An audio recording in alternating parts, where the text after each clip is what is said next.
In part 2 of the series, we're going to begin building out our fantasy sword model, starting at 100% absolute beginner level. And we're going to build out the sword step by step, starting with just a cube, and learn the essentials of polygon modeling as we build out the entire model. Now, if this looks intimidating to you, I encourage you to keep going. And we'll start with our practice runs coming up in the next chapter.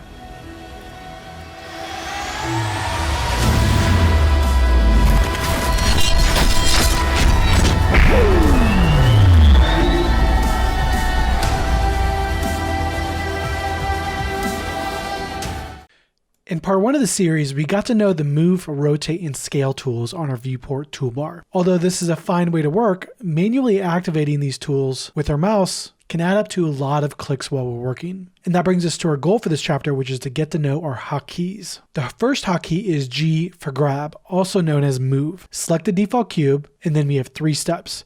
Hit G on the keyboard. 2, move the mouse around as the cube is attached to the cursor. And then 3, click to drop it back into our scene. That's hit G, then move it, and then click to drop. Our next hotkey is R for rotation. Hit R on the keyboard. 2, move the cursor around the object to rotate it. 3, click to confirm. And then we have S for scale. Hit S on the keyboard, move the cursor around to scale up and down, then click to confirm. Great. Now, in combination with the G, R, and S hotkeys is the X, Y, and Z snapping movements. This one's a little bit tricky, so I want you to bring your eyes back to the video for this one. First, I'll hit G to enter my move tool. Then while G is activated, I can use the X, Y, or Z hotkeys to snap to a specific axis. X and Y are horizontal, and then Z is going to be vertical. Okay, now it's your turn. G for grab, X and Y to snap, and then click to confirm. Great, and we do have one final hotkey, which is W, which I'm going to cover in a moment, and we're going to continue in the next chapter. And our goal for this chapter is to grab our downloadable kit that we're going to be using throughout this course. It comes with a hotkey cheat sheet, a rock kit, some textures, and a bunch of other fun things. Step number 1, we're going to locate the project downloads. Directly under this video, in the description, click more. Then locate the area with free downloads and click that URL. And then step number 2, we'll download the hotkey cheat sheet. Inside of the free downloads URL, under part 2, we're going to have a hotkey cheat sheet. Click that to download it and open it, and then have this hotkey cheat sheet handy while you're working. And step 3 is to download the Lazy Viewport add-on. What is the Lazy Viewport add-on? The Lazy Viewport add-on allows us to use our G, R, and S hotkeys in combination with the Viewport toolbars, our Move, Rotate, and Scale tool. Now this is an optional add-on, but if you're new to Blender, I do want you to try this out as it drastically makes things easier for us to work. Under part 2, we have the Lazy Viewport add-on link. Click that button and it'll jump you to the downloads page. Find the code button, the big green button, and then find the download zip file. And once you have that downloaded, and then jump to your downloads directory, find it by jumping to the folder, and then it's a zip file, so we're going to need to extract it by right click, extract all, and that'll extract it so we can install it into Blender. And we have most of our downloads ready to go, and we'll continue into the next chapter. And our goal for this chapter is to get to know the Lazy Viewport add-on. And what this does is it remaps our G, R, and S hotkey to work with the Move, Rotate, and the Scale tools, which gives us the ability to continue working with our Viewport tools with those really intuitive handles to move, rotate, and scale. And step number 1 is to install the Lazy Viewport. First, we'll go up to the Edit menu and then down to Preferences. And then inside of our Preferences, we'll locate the Add-ons tab. In the Add-ons tab, on the top right, we're going to find Install. And once we have Install, we'll get a dialog box. And then we'll go to our Downloads, locate the Lazy Viewport folder. Note that we don't want the zip file. We want the folder. We'll dive into the folder and then dive inside of that and locate the lazyviewport.py file. Once we have that selected, we can then click Install Add-on. Great, we should get the Lazy Viewport add-on displayed, and then all we have to do is click to turn it on. Now, super special note here. If for whatever reason you don't see this, you can go ahead and just search for Lazy Viewport. Second important note here, we need to be using the Lazy Viewport 1.3 or greater on Blender 4.0. 1.2 is not compatible with 4.0. Great, and now we have our Lazy Viewport add-on installed, and now we can save our preferences by going down to the bottom left menu and then clicking Save Preferences. That'll make it our default preferences. Step number 2 is our G, R, and S hotkey. And as soon as we hit G, we're going to notice that now we have our Viewport toolbar back again, and we don't have to use the XYZ snapping tools, which makes it a much more intuitive workflow because we don't have to guess which handles they are. And instead of having to hit G over and over and over to move, we only have to hit G once. And then we have R for rotation to be able to snap to our rotation tool. And then we have S to jump to our scale tool. And our final step, number 3, is our selection. Now, without the Lazy Viewport add-on, usually W toggles the selection, which is extremely problematic because a lot of times you don't realize that you're doing it. So what the Lazy Viewport does is it locks it. So it forces us to be more intentional with toggling this back and forth. Now, if your selection tool doesn't look like mine, I have a super special note for you to do right now. What we need to do is click and hold on the selection tool and then go down to the second option, which is select box. This is our box drag selection, the one that we're already familiar with. Now, this is a reminder that the Lazy Viewport is optional. If you're more experienced and you want to use the standard way, that's fine too. There's no right or wrong way to move things around in Blender. But if you're a beginner, I highly advise you to use the Lazy Viewport as it's going to save you a ton of headache, and we'll continue in the next chapter. And our goal for this chapter is to do our hotkey practice round. And our goal is to copy our cube 6 different times and move it over, practicing our G, R, and S hotkeys. And this is going to build us muscle memory. Muscle memory is the key to our success early on in Blender. And step number 1 is to copy and paste 5 additional cubes. So first I'll select the default cube and then right click on it and then go to copy objects. And once we have that, I'll right click again, go down to paste objects. There we go. Now we have 2 objects. Now we can just use the copy and paste hotkeys. So I'll just do Control V, Control V, Control V, and I'll do that 5 additional times. So now we have 6 different cubes that we're going to be working with. And that was copying our cube. And step number 2 is going to be to practice our move, rotate, and scale hotkeys. So I'll zoom out and give myself a little bit more space to work. And then I'm going to select my cube and then I'm going to activate move with G. Move it over, hit R, rotate, and then S for scale. And we want to repeat this process over and over. Select the cube, G to move, R to rotate, S for scale. Once more, G to move, R to rotate, S for scale. And you want to repeat this over and over and over. You want to do this at least 6 different times to practice that muscle memory. Muscle memory is the key to your success early on in Blender. If you want to do 25 times, that's great. But bare minimum, try it 6 different times. And then once you're done with that, we're good to go with this chapter and we'll continue in the next chapter. And our goal for this chapter is to get to know edit mode. So what is edit mode? We can get to know edit mode by doing an object mode and edit mode comparison. Object mode is the standard mode inside of Blender. It's where we can move objects, it's where we can animate objects, and it's where we can render objects, just like we did in our Minecraft project. In edit mode, this is where we enter the world of 3D polygon modeling. And we can do things like take a cube and transform it into our blade, which is what we're going to do in this course. We're going to start with other shapes such as cylinders to transform them into the guard, another cylinder into the handle, and 2 cylinders into the pommel. So in short, edit mode is modifying the objects using polygon modeling techniques. And our step number 2 is to activate edit mode. First, I'll select on any one of the cubes. And then in the top left of the 3D view, we'll find object mode.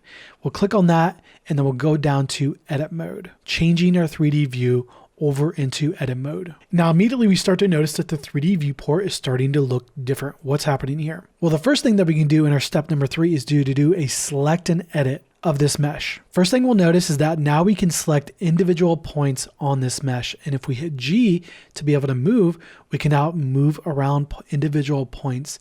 And now we are officially editing this mesh inside of edit mode. Great, and we'll continue with edit mode in the next chapter. And our goal right now is to get to know edit mode selection, which is the 3 options directly next to our edit mode pull down. So what are our edit mode selections? We have 3 different options here. And the very first one is a vertex. What is a vertex? A vertex are individual points on the mesh, and we can now select them individually. The second option is going to be edges. The edges are going to be made up of 2 different points, making up the edge of the mesh. And then our last option is our polygon face. One single face is made up of this entire polygon side, which has 4 different edges in it and 4 different polygon vertices. Okay, time to get hands-on now. The very first option that's on by default is vertex. And now that gives us to select each individual point. And if we hit G to move, we can now move each individual point. Great. And now the second option is going to be edges. We'll activate edges, and then we can click on each individual edge and then move edges independently. Great. Now the third option is going to be polygon faces. Now we can select individual faces and then move them around as well. So now instead of moving 4 different points individually, we can move 4 points all with one move. Great, and that was our edit mode selections, and we'll continue in the next chapter. And our goal for this chapter is to do the edit mode practice round. And the goal is to attempt to edit each individual mesh, practicing jumping in and out of edit mode. And our very first step is to get to know the tab hotkey. We'll notice that as we hit tab on our keyboard, we can jump in and out of object mode and edit mode very quickly without having to move our mouse up to the top left of the viewport. That is our tab hotkey. And our step number 2 is to jump in and out of each object and edit them. So we'll hit tab to jump out into object mode. And then once we're in object mode, we can now select other objects. So I'll select another object, hit tab to jump into edit mode, select the vertice, hit G, and then move the vertice around. And we'll repeat this to the next object. Hit tab to jump out into object mode, select another object, tab to jump into edit mode, select the vertice, and then move it around.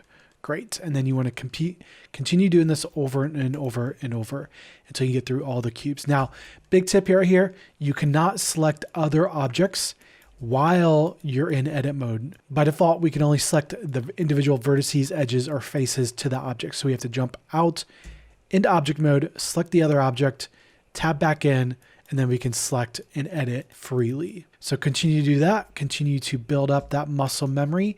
And once you're done practicing, we'll continue in the next chapter.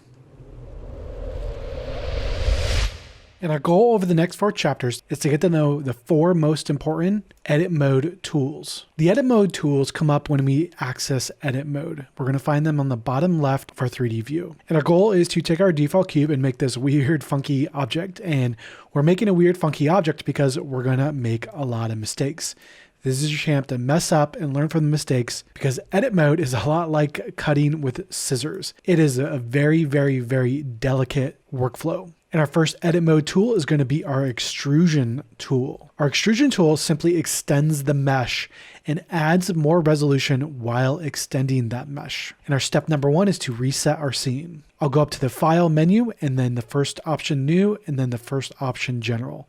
File, New, General, and then I'll click Don't Save on that. Great, and now we've reset our scene. And our step number 2 is to select the top polygon face. I'll make sure my default cube is selected, and then I'll hit tab on the keyboard to jump into edit mode. And then we'll go to our selection tools and change from vertice over to polygon faces, the third option on the right. And while I have my polygon face selected, I'll select the very top polygon face. Great, now we have our selection. And then step number 3 is to do our frame selection. I'll go up to the View menu and then down to Frame Selected or hit number pad period.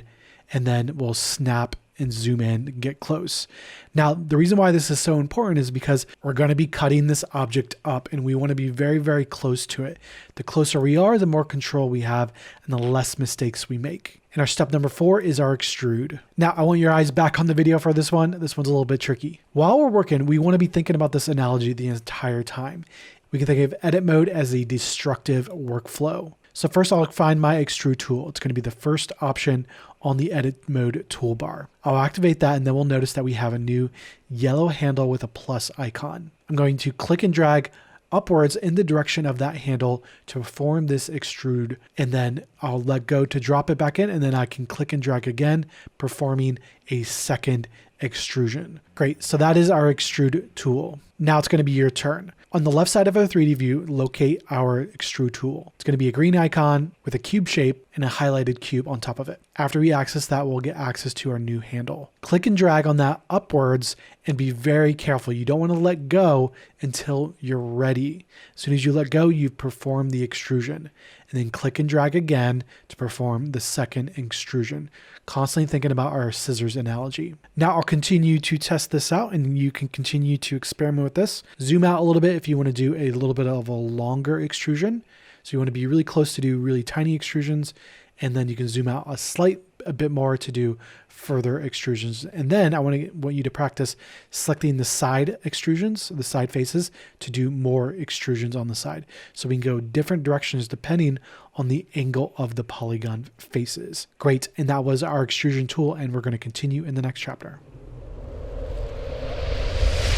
And our goal for this chapter is to get to know the Inset tool. What the Inset tool does is it takes a polygon face and scales it down, but it also, while scaling, adds more resolution to the mesh, very similar to the extrusion. And our very first step is to frame selected, continuing to get close and reflecting back on the scissors analogy. While my polygon face is still selected, I'll go to the view menu and then hit frame selected to be able to snap in place or hit number pad period. Great, and now we're in close, and now we're going to go to step number 2, which is to do our Inset tool. Directly under the Extrude tool, we're going to find our Inset tool. We'll activate the Inset tool, and now we'll notice that we get a yellow circular shaped handle. We want to move our mouse over the Inset tool until it turns white. And now we can click and drag and go inward to scale this polygon face down and add more resolution at the same time. That is our Inset tool. Do it once, do it twice, being very delicate, and you'll get super plus bonus points if you do this in combination with the Extrude tool. And then we can extrude that in by selecting the Extrude tool again. The Inset tool and the Extrude tool work very, very, very closely together during a lot of box modeling techniques. And we'll continue in the next chapter. And our goal for this chapter is to get to know the Merge tool. The Merge tool is how we take two different vertices and then merge them together to make one single vertex. That is our Merge tool. And our very first step is to deactivate all the tools that we've been working with, so we don't accidentally make mistakes while doing our selection. And the easiest way to deactivate is simply by selecting our selection tool up in the top left of our viewport. Great, and now we have all the tools deactivated. And then step number 2 is to select the vertices. Up in our edit mode selection tools, we'll switch from polygon face over to vertex selection, the one on the very left. And then while I have vertex selection mode on, I'll select one single point on the mesh, one single vertice, and then I'll shift select a second one. Great, and now we have our selection. And step number 3 is to do a merge vertices operation. While I have these two vertices selected, I'm going to hit the M hotkey on my keyboard, and that's going to give us access to the merge menu. Then at the very top, we'll select merge at center. And then as soon as I click that, we'll notice that those 2 points become 1 point. Great. And we'll just continue practicing this. I'll do 2 more, one at the bottom, select, shift select, M, merge at center. Great. And now we'll do another one, select another vertice, shift select another one, merge at center. Great. And that was our merge tool. We have one final tool coming up in the next chapter. Our goal for this chapter is to get to know the loop cut tool. And our loop cut tool is how we add brand new edges into the mesh that wraps around the object. We can see that we have a brand new edge that goes all the way up, all the way over, and then back down, and then around. Now, this is by far the most tricky edit mode tool, so I need you to hyper focus with me this chapter. This one's a bit tricky. And our very first step is to do a frame selected, so that as we cut, we can be very delicate with this. First, I'm going to select 2 different vertices that have a really long edge. The longer the edge, the easier it is for us to be able to work with this. And then we'll go up to the view menu and then down to frame selected to be able to get as close as possible to this edge so that it's going to be as easy as possible to work with. And step number 2 is to do our loop cut. Now, I want your eyes on the video for this one. Watch me do it once and then I'll have you do it. The first step to doing a loop cut is to do Control R on the keyboard. Control R hotkey. Then as you move your mouse around, you're going to notice that we start to see this yellow flashing highlight going around.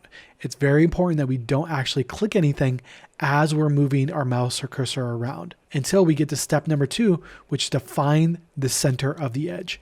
Move your mouse, hover it over, find the center of the edge, and you should see that the yellow line locks into place.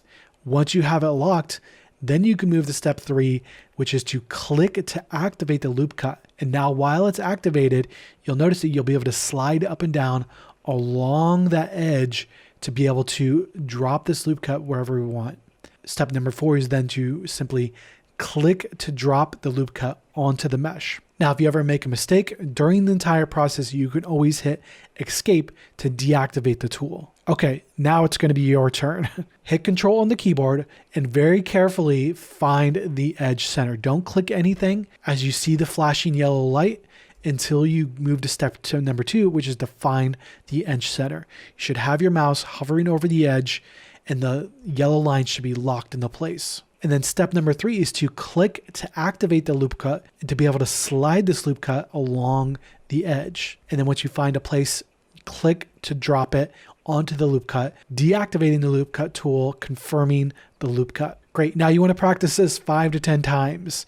Try to see if you can get doing this very, very quickly and, make mistakes. It's going to break on you. You're going to accidentally do things. You can undo out of them. That's totally fine. This is your chance to make a lot of mistakes.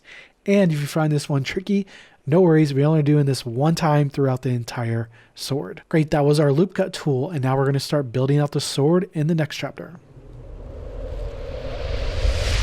And our goal for this chapter is to take our default cube, begin to model this out into the tip of our blade using edit mode. And we have 5 different steps: default cube, add more resolution, shape it out into the tip. And then from the tip, we're going to then add in a groove and then turn it into a hard surface mesh using subdivision modifiers. And our goal for this chapter is to take our default cube and shape it out into a rectangle and add more resolution. And step number 1 is to reset our blender scene. Going up to the File menu, New, and then General. And then we'll click Don't Save, and then now we're ready to go with our brand new scene. And step number 2 is to scale our default cube. With our default cube selected, we'll go down to our Object Properties, the orange icon in our Properties panel. Then I'll locate the scale values, and I'm going to resize this manually. The scale X is going to be 0.18, the scale Y is going to be 1, and then the scale Z is going to be 0.06. And once we have our scale values set, we should then see that we have a rectangular shape in our cube. And where did I get these values from? These are all from when I prepped the lecture, so I'm not coming up with these out of my head.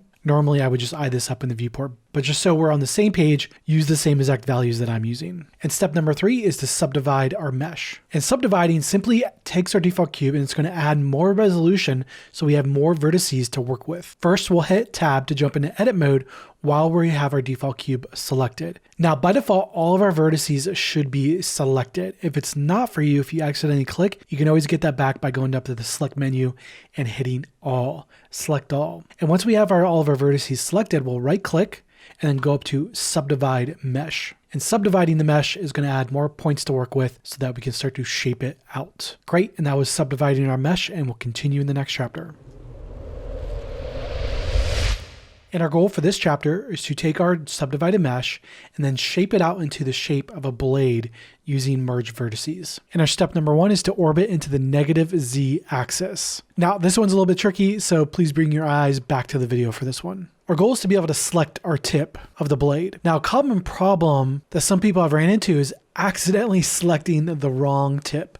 So how do you know which one is the right tip to select? Well, in the top right of our 3D view, we have our navigation gizmo. The areas that say X, Y, and Z are going to be the positive direction. And then the red, green, and blue circles that are empty are going to be the negative direction. That's what we want, to select in the negative direction. So using our middle mouse button, I'm going to rotate around until that empty green circle is pointing towards me. That's going to make sure that we're working on the same page and everything that we do from this point is going to line up. Great, and that was orbiting into the negative axis. And then we're ready for step number 2, which is to make our selection. And our correct selection is going to be the 9 vertices on the negative Y axis. So I'll use a box drag selection. We should be selecting a total of 9 vertices here. And great, and now we have them selected, and our step number 3 is going to be to merge vertices. So while I have my 9 vertices selected, I'll hit M to merge, and then we'll choose at the top, merge at center. Great, and then we should see now we have a point at the end. We're starting to get the shape of our blade. Now we need to repeat this process 4 additional times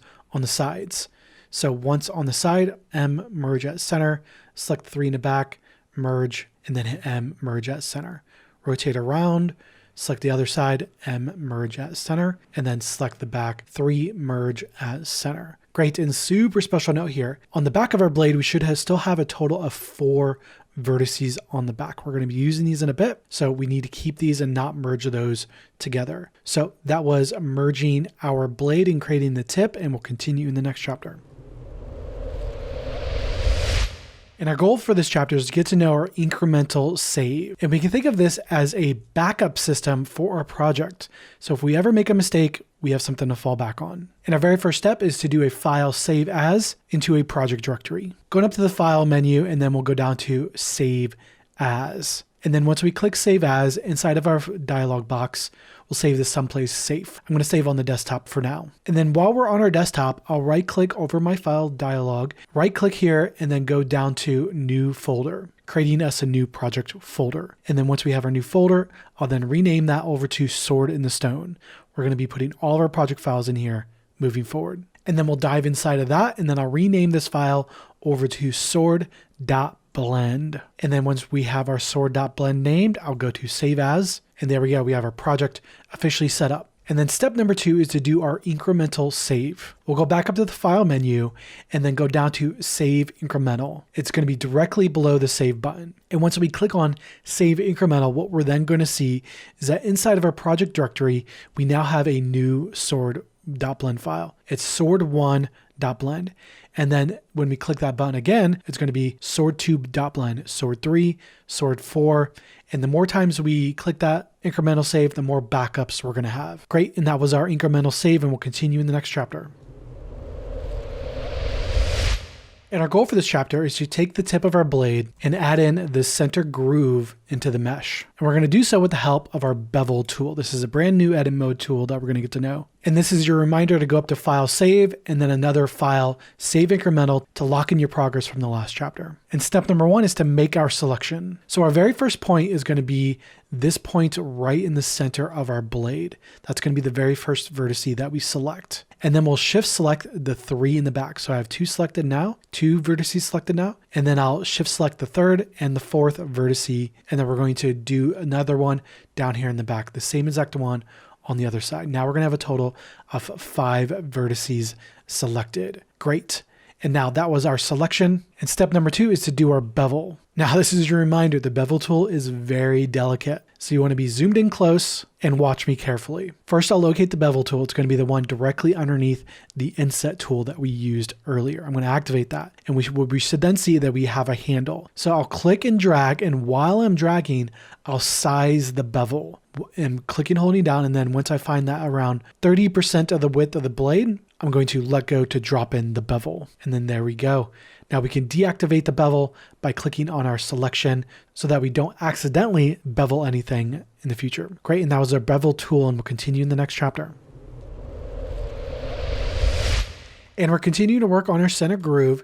This time we're going to add the center edge and scale it down to make the depth in the groove. We're going to do so with the help of our loop cut tool. And then this is your reminder to go to File Save and then File Save Incremental to lock in your progress from the last chapter. And our step number 1 is to navigate into place. I'm going to start by doing a box drag selection on the back of the blade, selecting those 6 vertices. This is the area that we're going to be working on here. And then we'll go up to the View menu and then down to Frame Selected to be able to snap into place so that we can get in nice and close. Great, and now we've navigated into place, and step number 2 is we're going to add in our loop cut. And I want you to bring your eyes back to the video. I'm going to do this once, and then it's going to be your turn. First, I'm going to activate my loop cut tool by hitting Control-R on the keyboard. And then we'll move the mouse all around. And then step number 2, I'm going to find the center of the edge. And then once it's locked into that edge, I'm going to click to activate it. Now, this time we're going to do something different. Instead of clicking to drop it, we're going to hit the Escape key to drop it. And the Escape key drops it directly in the center, making a perfectly symmetrical loop cut. Okay, now it's your turn. We're going to hit Control-R to activate the loop cut tool. Move our mouse around to find the edge center. And then after we have the center locked in, we then click to activate it. And once you activate it, hit Escape key to drop it to make it perfectly symmetrical and drop it directly in the middle of the blade.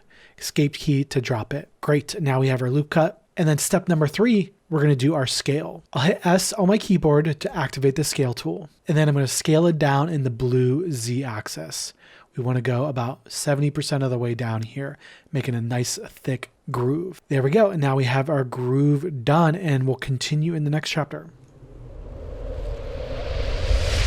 Our goal now is to take our low poly mesh and use a subdivision surface modifier to turn it into a hard surface mesh. And what this is doing is adding a little bit of roundness to these edges to add a little bit of realism to the mesh. And a reminder to File Save Incremental to lock in your progress. And step number 1 is to add in a subdivision surface modifier with a simple smooth operation. So what is that? What are we doing? First, we'll locate the modifiers panel, the wrench icon in our properties panel. I'll activate that and then go up to Add Modifier. Once we're in Add Modifier, I'll then locate Search and we'll use the search function. Then we'll do a search, and then we're going to type in subdivision surface. And once we find our subdivision surface, I'll hit enter. Now, if you don't see this, you're on a slightly older version of Blender. Just go to the second column, and towards the bottom, you'll find a subdivision surface modifier. Great, there we go. Now, what's happening here? What's going on here? What is this subdivision surface modifier doing? It's doing two different things. One, it's adding more resolution to the mesh, but it's also smoothing the mesh. It's getting too smooth right now. So what we're going to do is we're going to change it from Camel Clark over to simple. What does simple do? Well, simple just changes it over so it's just adding more resolution, but not actually smoothing the mesh. And this is going to help the mesh hold its shape a little bit more. And then in the levels in Viewport, we're going to change that to 3. And then in the render, we're going to change it to 3. So it's subdividing it 3 different times, adding more resolution. And our step number 2 is add in our second subdivision surface to be able to do the smoothing operation. Back in the Add Modifier tab, I'll do a search. Then in the very top option, we'll choose subdivision surface. And then once we have that added, I'm going to change the levels in the viewport over to 1 and then the render over to 1 so that we're only subdividing it 1 additional time. Great, and then we hit tab to jump back out into object mode so we can see how this is looking. And if I rotate around, we now see that we have a hard surface mesh. Feels really dense, it feels really hard, but then the edges are rounded, but they're not perfectly sharp, making it much more believable and much more realistic. Now, a simple caveat here, there are more intermediate ways to do this technique, such as using the loop cut tools to add in loop cuts along the edges. For now, we're going to keep it super simple and use this method. Great, and that was our subdivision surface modifier, and we'll continue in the next chapter.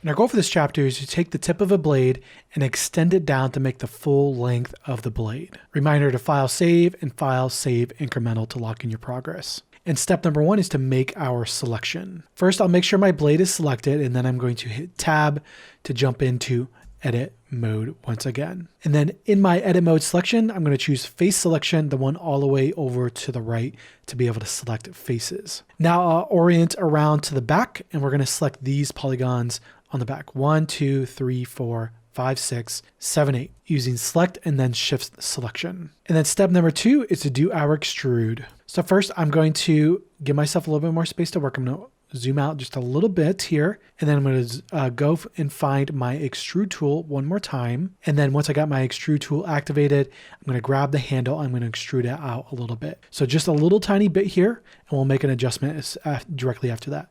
So click and drag and then drop it into place. Now it's super important not to do this twice. We only want to do it once. Once you drop it, then you're done. And our step number 3 is to do our last action operator panel. In the bottom left of our viewport, we'll see our extrude region and move. If you don't see this, then it's deactivated already. If you click anywhere on your scene, this will disappear. So it's super important that after you do your extrusion, you don't click anything so that we can still use this last action operator panel. We'll click on that to expand it. And then in the Z value, I'm going to change the value from what I have now over to 4.8. Now, I'm giving you this value exactly so that we're going to be working on the same exact page throughout the course. That's going to extend it down to the full length. And once we have 4.8, I'll collapse this panel. And now I can zoom out to see our full length of the blade. Great. And step number 4 is to delete the back faces. Now, super special note here. The very first thing that we want to do is deactivate the extrude tool by hitting the selection button. This is going to make sure we don't accidentally extrude anything. And then I'm going to orient it to the back so we can see what we're doing. And then while I still have these back polygon faces selected, I'm going to right click and then delete faces to get rid of them. We're not going to be using them for the remainder of the course, so we can delete them. And that's also going to sharpen that back edge here, which will make it look a little nicer as well. Great. And that was our blade extrusion. We'll continue in the next chapter. And our goal for this chapter is to make the very base of our blade slightly wider than what we have in the tip. So it's very subtle, but very effective, making it feel more believable. Reminder to file save incremental. And step number 1 is to do our simple deform modifier. First, I'm going to hit tab to jump back out into object mode. We're going to be done with edit mode inside of our blade. So while we're in object mode, I'll then find the wrench icon to go back to our modifiers panel. Once we're in our add modifiers panel, I'm going to collapse these 2 subdivision modifiers by using the upside down arrow drop down. Click that to collapse it, and then do the second one, upside down arrow, click to collapse. And then we'll go to add modifier, click search, and then search for Simple Deform, and then hit enter. Now, if you're on an older version, you can still add the same one by going to add modifier and then doing Simple Deform. Okay, and as soon as we add that, we notice something's off. It looks a little bit weird now. So step number 2 is to do our taper settings. So to fix this, we first need to switch it from twist over to taper. Now we need to change the axis from X over to Y because we're working along the Y axis. And then we're going to change our factor settings. I'm going to change this over to 0.35. Again, took a lot of experimentation to find that number. And then there we go. Now I'll zoom out and orient myself so I can see that now we have the tip is going to be slightly smaller than the base. And that was our Simple Deform modifier. And we'll continue in the next chapter. And our goal now is to begin creating out our guard. And in these next 2 chapters, we're going to start working on creating the base mesh that we're going to use as our starting point. We're going to start with the cylinder for the guard. We're going to start with the cylinder for the handle, and then 2 additional cylinders for the pommel. And then step number 1 is to set up our guard base mesh. First, we'll make sure that we're in object mode. Generally speaking, when we create new objects, we want to be in object mode. Then we'll go over to the add menu and then down to mesh, then over to cylinder. This is where we can create any new additional primitive shape, including new additional default cubes. For now, we're going to create a cylinder primitive shape. Now, it's super important that after you click on the cylinder shape, that you don't click on anything because we're going to use our last action operator panel, and this is only going to show up if you don't click on anything directly after creating your cylinder. If you're not seeing this, you can try to hit F9, which will get this menu back. And if it still doesn't work, you can always right click, delete the object, and then recreate it to get this back. Then as soon as we locate our last action operator panel, I'll click to expand it. Then the very top options, we're going to have vertices. We're going to change this from 32 over to 10 vertices. And now we can see what this does is it makes it less polygon. It makes it less dense.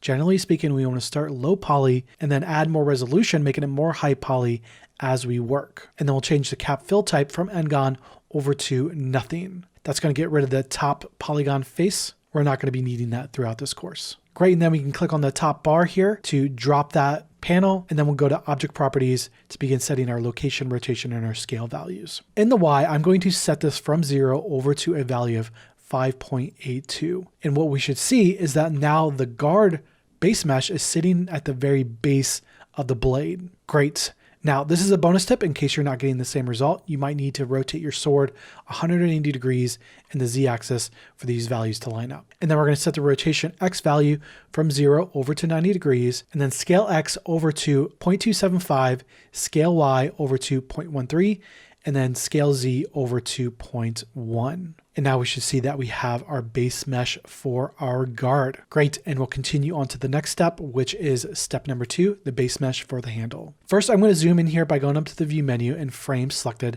This is going to make it a little bit easier for us to work, and that'll snap us into place, making it nice and close. Now we need to make some copies of this object so we can start setting some new values. So I'll right click on my 3D view and go to copy objects. And once I have that copied, I'll right click and then go to paste objects. Great. And now back in our object properties panel, I'm going to go up to the location Y and set that over to a value of 6.54. And then down in scale X over to 0.12, scale Y 0.08, and then scale Z 0.62. Great. And now we should start seeing that we have our base mesh for the handle setup. Great, and we'll continue on to step number 3, which is setting up the base mesh for the pommel. And we're going to need some more objects to work with, so we're going to right click and then paste objects, and then we're going to do it a second time as well, right click, paste objects, so we have 2 new shapes to work with. Now, very important note here, so bring your eyes back to the video for this one. You're going to notice that we have the dark orange highlight. This means it's not our primary selection after we paste it, which means our properties panel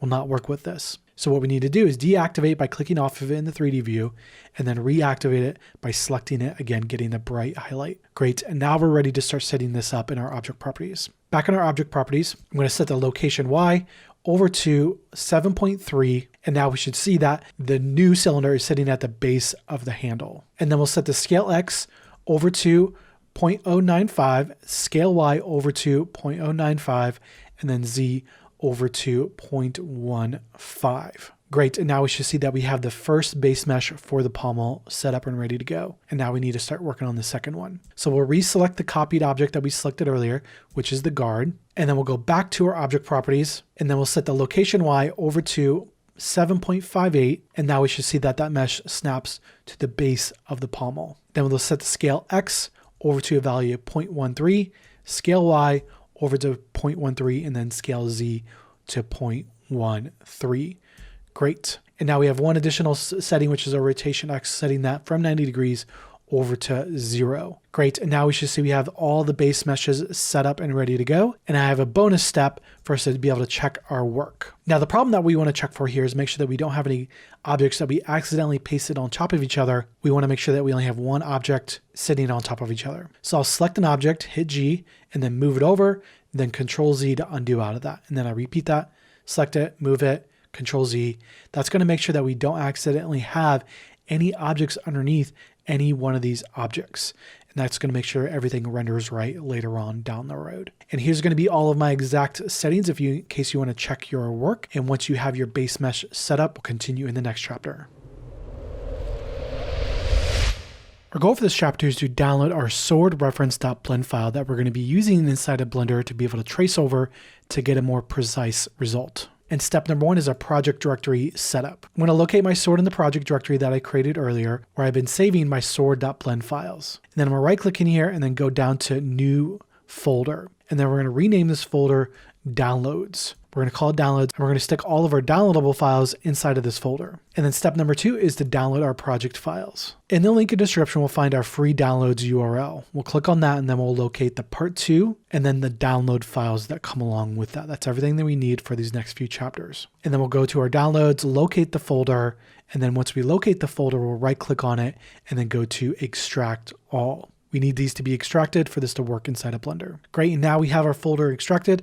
Now we can just copy and paste it over to our project directory. So right click and then go down to copy and then jump back to our project directory, our sword and stone, go to that downloads folder that we already made, jump inside of there, right click in here and then paste that entire folder that we just made from the zip file. Great, and now we have our downloadable files inside of our downloads directory.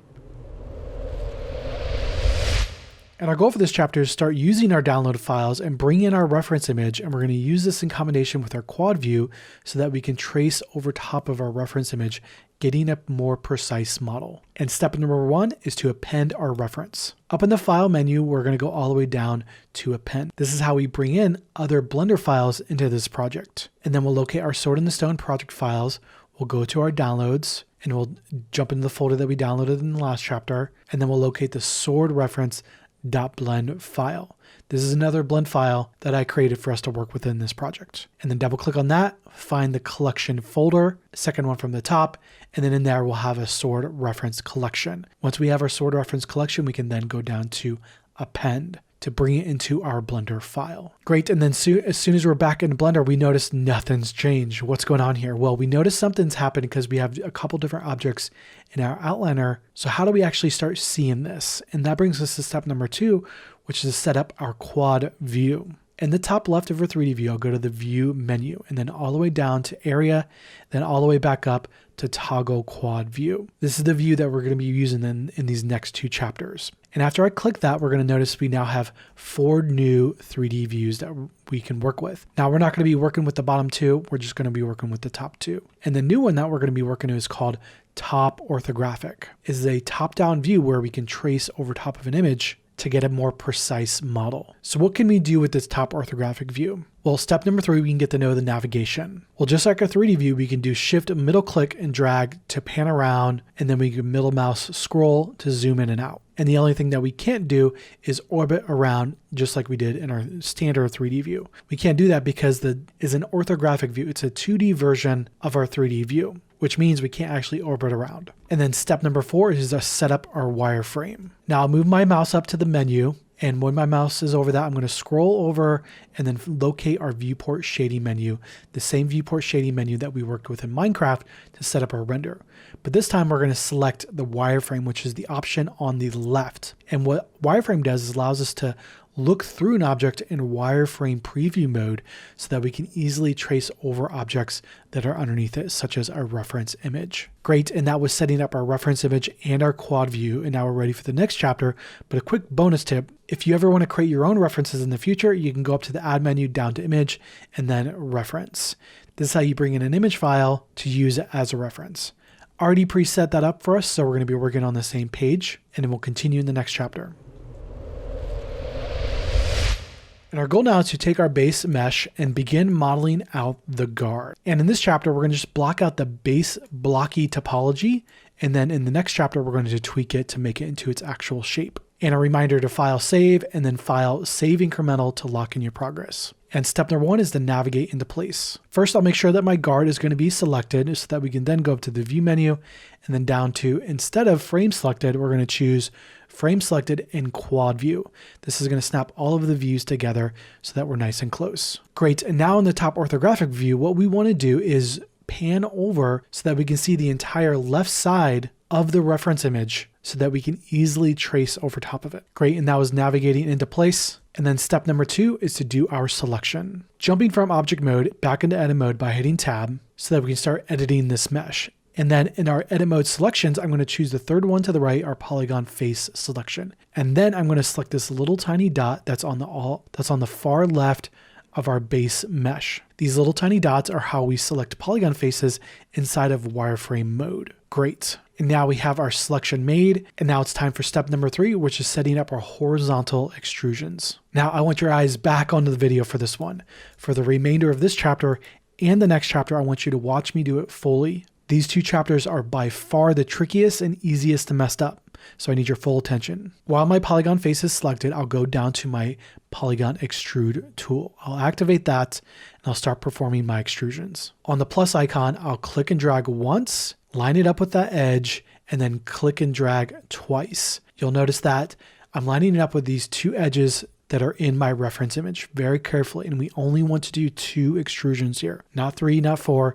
We only want to click and drag twice. And that brings us to step number 4, which is to do the vertical extrusions. So first I'll make my selection, which is going to be this bottom dot on that new extrusion that we just made. And then I'll click and drag on that handle down, lining it up with that bottom reference. And I'm going to do it twice to line it up with the second. So we have 2 new extrusions, and you'll see that I've lined it up perfectly with the 2 corners of my reference image. So we're constantly lining it up with the corners. And then step number 5 is to do the final extrusion. I'll select the polygon face on the left, activating my extrusion tool on that. And then I'll click and drag on the extrusion tool just one time to finish off this base mesh. Okay, now it's your turn. You're going to be doing 5 different extrusions, and where you're going to be lining in this up is the first extrusion on this corner, the second extrusion on this corner, the third extrusion on this corner, and then the fourth extrusion on this corner, and then the 5th extrusion on this corner, lining them up, dragging them in one direction, and we're going to fine tune them in the next chapter. So go ahead and do that now, and we'll continue in the next chapter.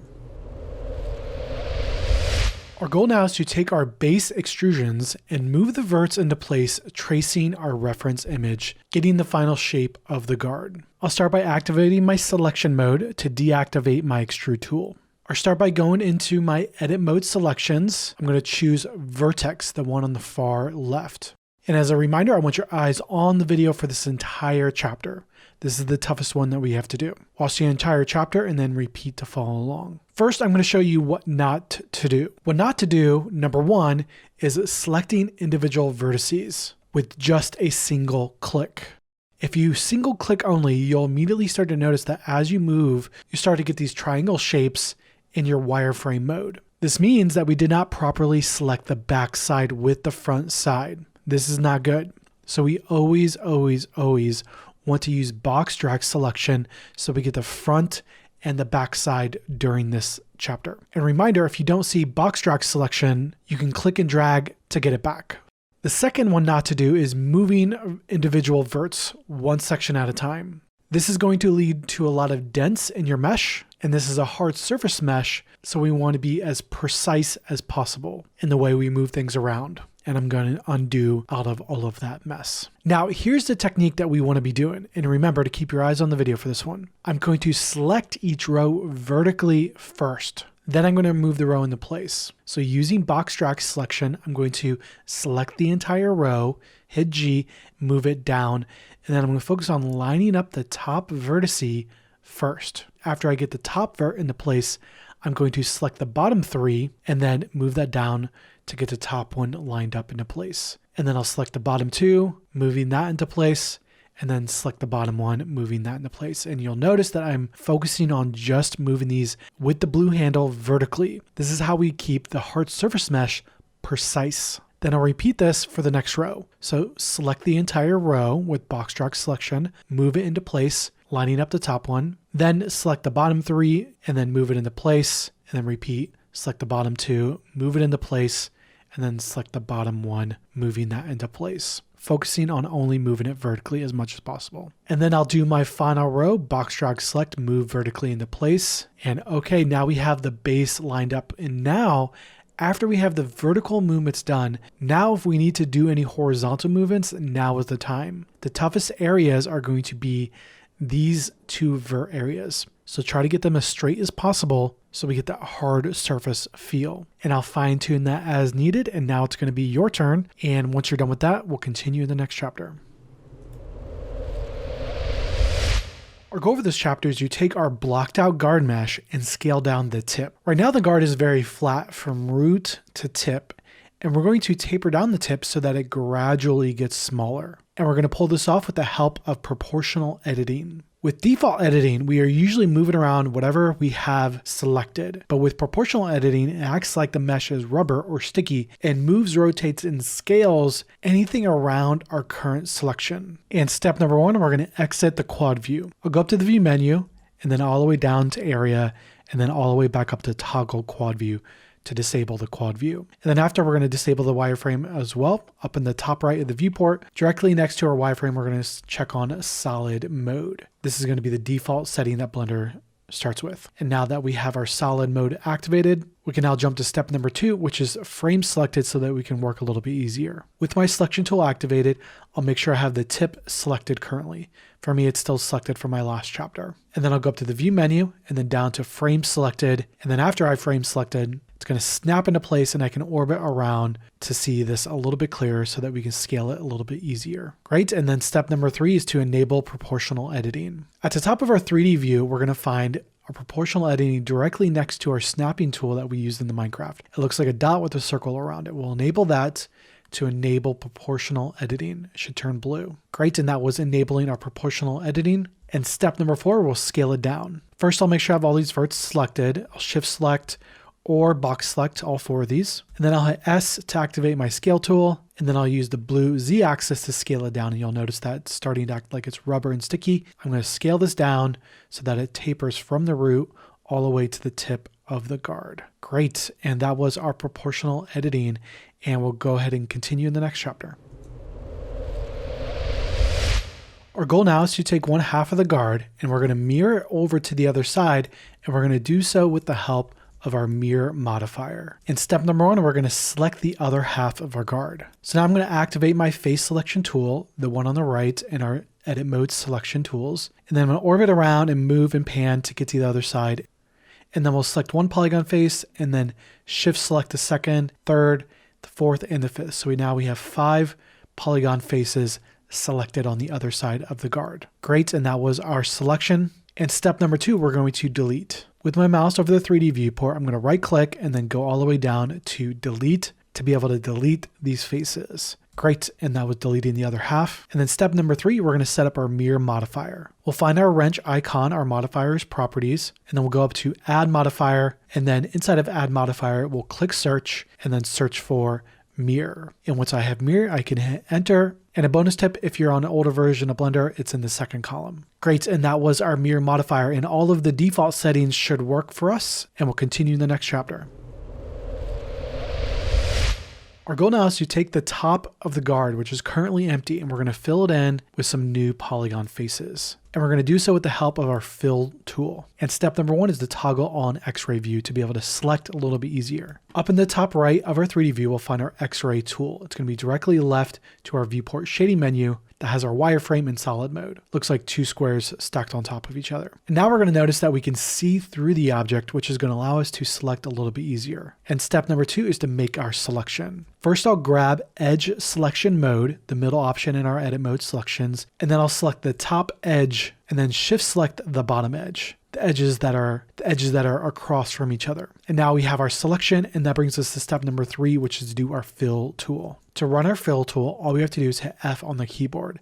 F to fill. And now we have a new polygon face created in between those two edges. Great, and now we'll do another one. We'll select the top edge, shift select the bottom edge, F to fill, and now we have two brand new polygon faces. And now I'll orbit around to the other side, select the top edge, shift select the bottom, F to fill, select, shift select, F to fill, and there we go. Now we have 4 brand new polygon faces. Our top and bottom are filled in, and we're ready to go in the next chapter. And our goal for this chapter is to take our low polygon guard and turn it into a high resolution hard surface mesh with the help of our subdivision surface modifiers, the same way that we did on the blade. And step number 1, we're going to add in a subdivision modifier. First, I'm going to disable my X-ray view in the top right of my 3D view. We're not going to be using that in this chapter. And then I'm going to collapse my mirror modifier to give us some more space to work in the modifier panel. And then add modifier, and then search for subdivision surface modifier. Once we find that, we can hit enter. Great, and now that we can see the subdivision surface modifier is both adding more polygons and smoothing it at the same time.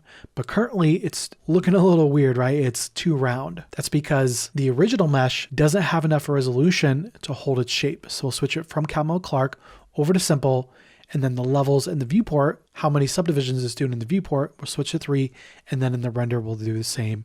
We'll do 3. And now what that's going to do is force it to add more resolution so that it can hold its shape but not smooth it at the same time. And then step number 2, we'll add a second subdivision surface modifier. Going back up to add modifier, and then search, and then searching for subdivision surface again, and then hitting enter. Great, and now we officially have it smooth. And now we're going to notice something's weird is happening here. And what's going on here, I'm going to scroll back over to my edit mode dropdown, switch over to object mode by hitting tab, and then we're going to see that we have something very weird here. The guard, although it starts to feel like hard surface, it still feels low polygon for some reason. Specifically around the center of the guard, where it should be round, it still looks low polygon. So we're going to start fixing that in the next chapter. And our goal now is to fix the low poly feel that's currently in our subdivision modifier and make it feel more hard surface by telling the subdivision modifier which edges are round and which ones are a corner. The way our subdivision modifier works is it takes our mesh, adds more resolution, and then smooths it out. So it adds more polygons and in combination smooths it. Now a tool that we can use in combination with the smoothing process is edge creases. Edge creases are these purple, pink highlight edges. And what they do is they tell the subdivision modifier which edges should be round and which should be crease, which ones should be corners. And our step number 1 is to do our selection. And we'll jump out of object mode back into edit mode. I'm going to make sure that I have my edge selection mode set up. And then we're going to select our first edge that we don't want to have a crease. And then I'm going to shift select the second edge that we don't want to have a crease. We want these 2 edges to be round and the rest to be more like a corner. Great, and then we'll go up to the select menu and then down to select loops and then over to edge loops, the very top option. And what select edge loops is going to do is it's going to take those edges that we currently have selected and it's going to select everything that's around them. So it's going to loop around and add those edges to the selection. Great, and then we'll go up to the select menu and then down to invert.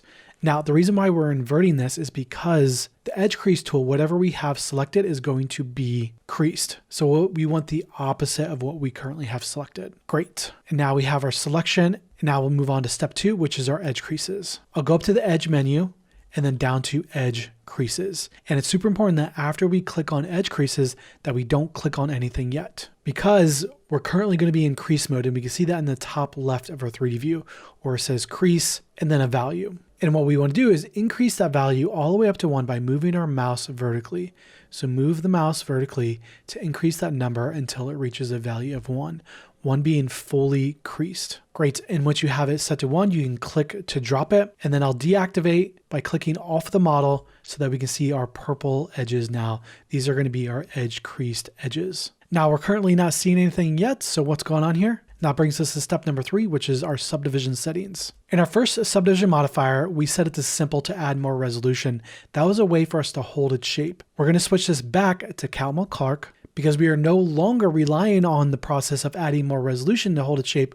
We're just simply going to have this communicate with our edge creases for it to hold its shape. And Kamel Clark smooths the mesh as well as adds more resolution, whereas Simple just adds resolution, more subdivisions, and doesn't smooth it. Now we can see this a little better if we switch out from edit mode over to object mode by hitting tab. And now we'll see that this edge is now round, whereas these edges are still staying sharp. The guard is now holding its shape better, but we have a problem here in that these edges currently feel too sharp. So how do we fix that? We'll go back into our modifiers panel. I'll collapse the top modifier, the top subdivision modifier. And then in the second subdivision modifier, we're going to go down to advanced, and then we're going to find use creases all the way at the bottom. We're going to disable that. So we're disabling use creases, meaning do not use the edge creases on the second modifier.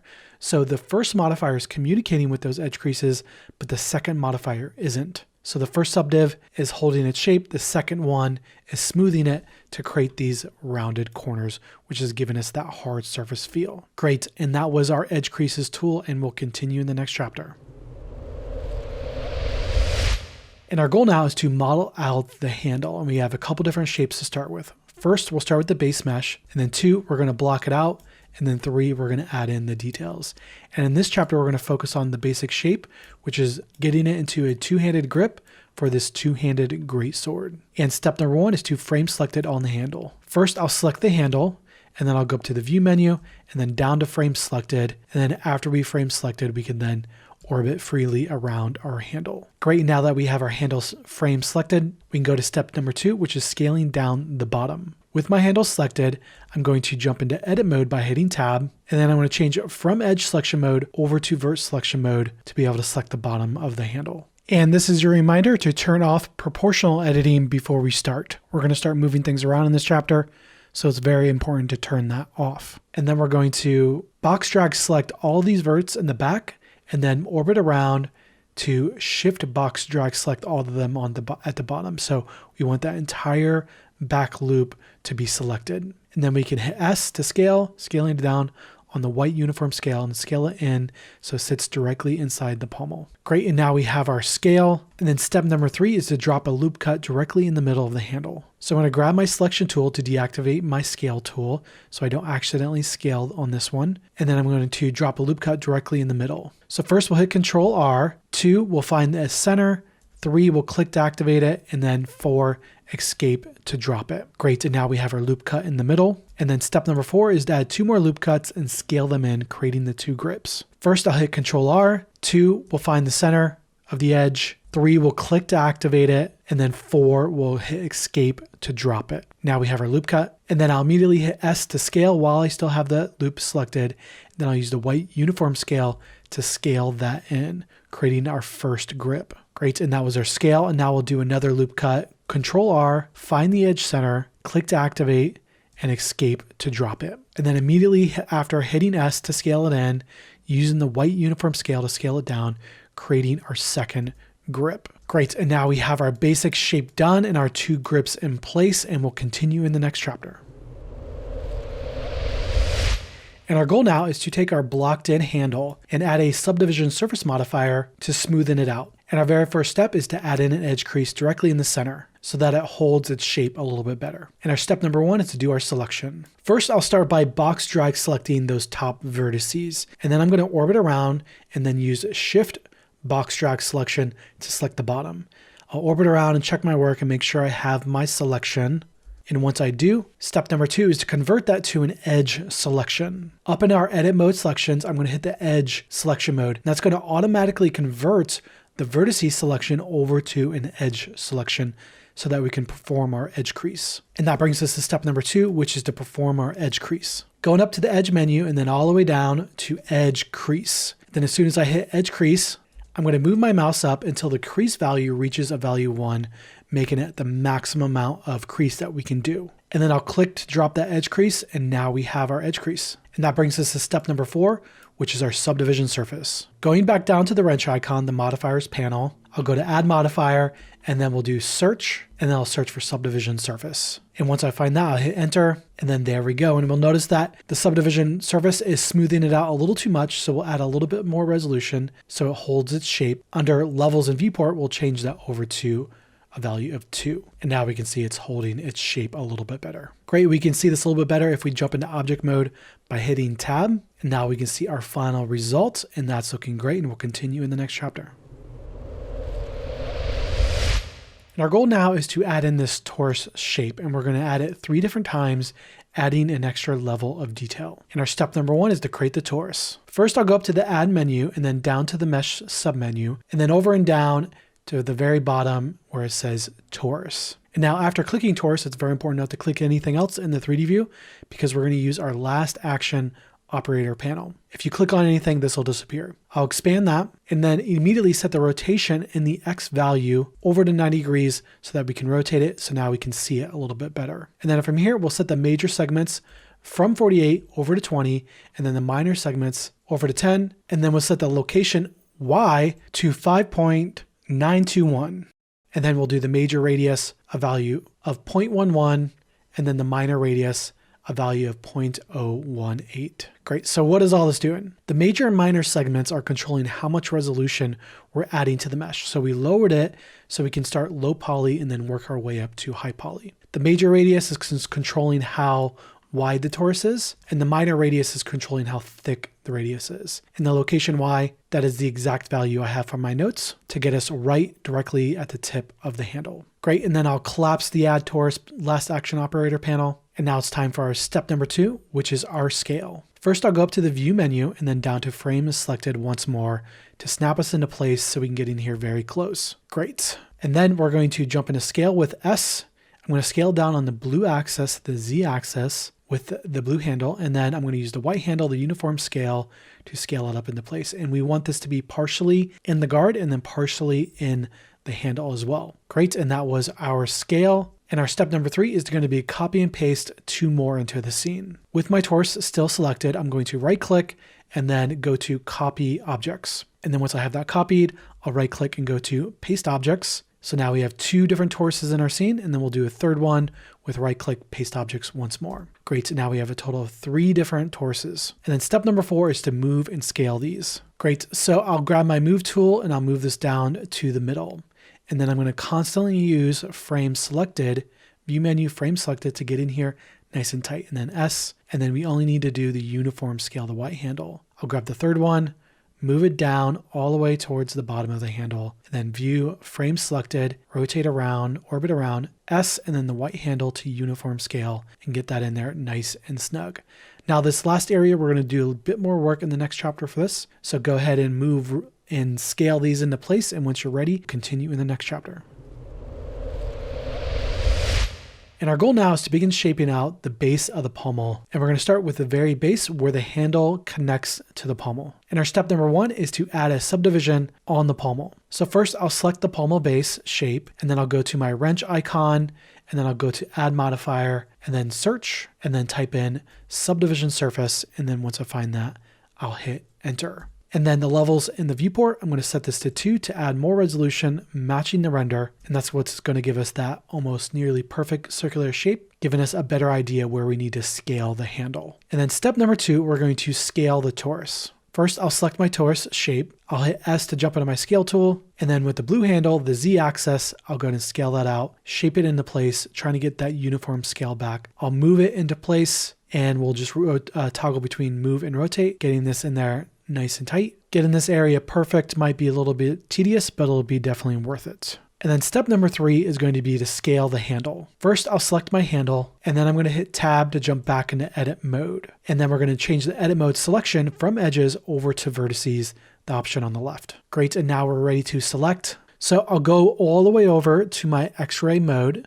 I'm going to toggle that on temporarily so we can do our selection. And then I'm going to box drag select to get all those vertices. And then I'm going to use my move and scale tool to be able to scale this into place. I'm going to toggle X-ray mode off again now that I have my selection so I can see this a little bit better. And again, this area is going to be a little bit tedious, but a little bit of extra effort here and the results will be well worth it. Great, and now we have our handle matching our base of the pommel. And then step number 4 is to copy and paste the torus to the bottom. So I'll jump out of edit mode by hitting tab to jump back out into object mode. I'll select my torus, right click, go to copy objects. And then once I have that copied, I'll right click and go down to paste objects, making a duplicate of that torus. And then I'll move it back all the way to the bottom and then rotating between my move and scale tool to be able to get this into place. And again, it's going to be a little bit tedious lining all of this up, but the results will be well worth it. And once you have all that lined up, we'll go ahead and continue in the next chapter.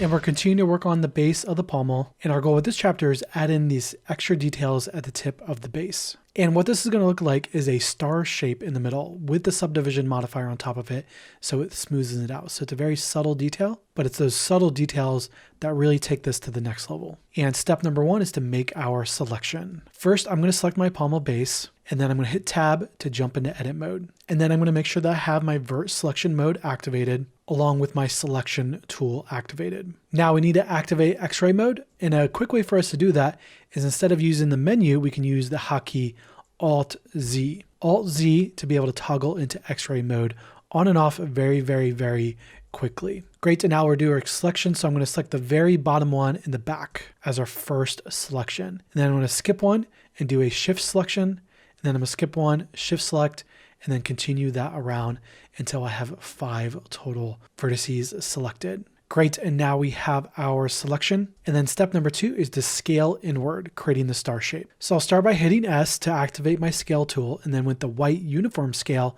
I'm going to scale this inward, creating that star shape. Great, and then once we have that star shape dialed in, we're ready for our next step, which is step number 3, which is then to scale the back of it outward. The reason why we're scaling the entire back is because if we were to look at this in object mode right now, the entire back would feel very small. So I'm going to select the entire back with box drag selection, and then with my uniform scale, I'm going to scale this out again. To see what we're doing a little bit better, we can hit Alt-Z to toggle out of X-ray mode so that we can judge our final results. And then we continue to use that white handle to fine tune this. And that is looking great. And that brings us to step number 4, which is to do a loop cut and scale it down in the center of the base of the pommel. So first I'll hit Control R to activate the loop cut, and then I'll find the edge's center, and then I'm going to click to activate it and then escape to drop it in. Great. And now we have our loop cut. Then I'll hit S to scale. Then we'll scale with the white uniform scale. And I'm going to scale this in just a little bit, adding that extra little bit of detail. And that is looking great. And that is going to be our loop cut and scale, finishing off the base of the pommel. And we're going to transition to the tip in the next chapter. And our goal now is to take all of our objects that we've created so far and get them out of this low resolution world. We can see we have all these little tiny details that make it feel low resolution. And we're going to apply a smoothing operation to make everything feel much more high resolution. And we can also see this on the guard and the blade, and we'll need this for all of our objects. And we're going to do this with the help of our shade smooth operation. And step number 1 is to do our selection. First, I'm going to jump out of object mode by hitting tab on my keyboard, and then I'm going to zoom out and orbit around, and then I'm going to box drag select all of our objects, selecting everything together. Great. And now we have our selection, and that brings us to step number 2, which is to perform our shade smooth. With the mouse over the 3D view, I'm going to right click, and then all the way to the top, I'm going to choose shade smooth. This is how we get that faceted low res look out of these hard surface objects. And after I hit shade smooth, I'll then select my pommel object and then view frame selected so I can get nice and close. Now we can see that all of our objects are looking a lot more high resolution, a lot smoother. Looks like we have a lot more detail in here. And that was our shade smooth, and we'll continue in the next chapter. And our goal now is to take the final base mesh and model out the tip of the pommel. And in this chapter, we're going to model out the base of the exterior shape. Now this is the final push for the modeling section, so hyper focus with me and you got this. Reminder to file save and then file save incremental to lock in your progress. And our step number 1 is the frame selected on the tip. First I'll select the tip, and then I'll go up to the view menu and then down to frame selected so that we can snap into place and orbit around freely. And then step number 2, we're going to add 2 loop cuts on the tip. First, I'll hit tab to go into edit mode, and then I'll make sure I have my selection tool activated here so I don't accidentally scale. And now I'll rotate around to get to the side so we have a very clear angle to put this loop cut. And to insert the loop cut, step number 1, Control R. Step 2, find the center of that edge to lock it in, click to activate it, and then escape to drop it directly in the center. Great, and we have another one to do.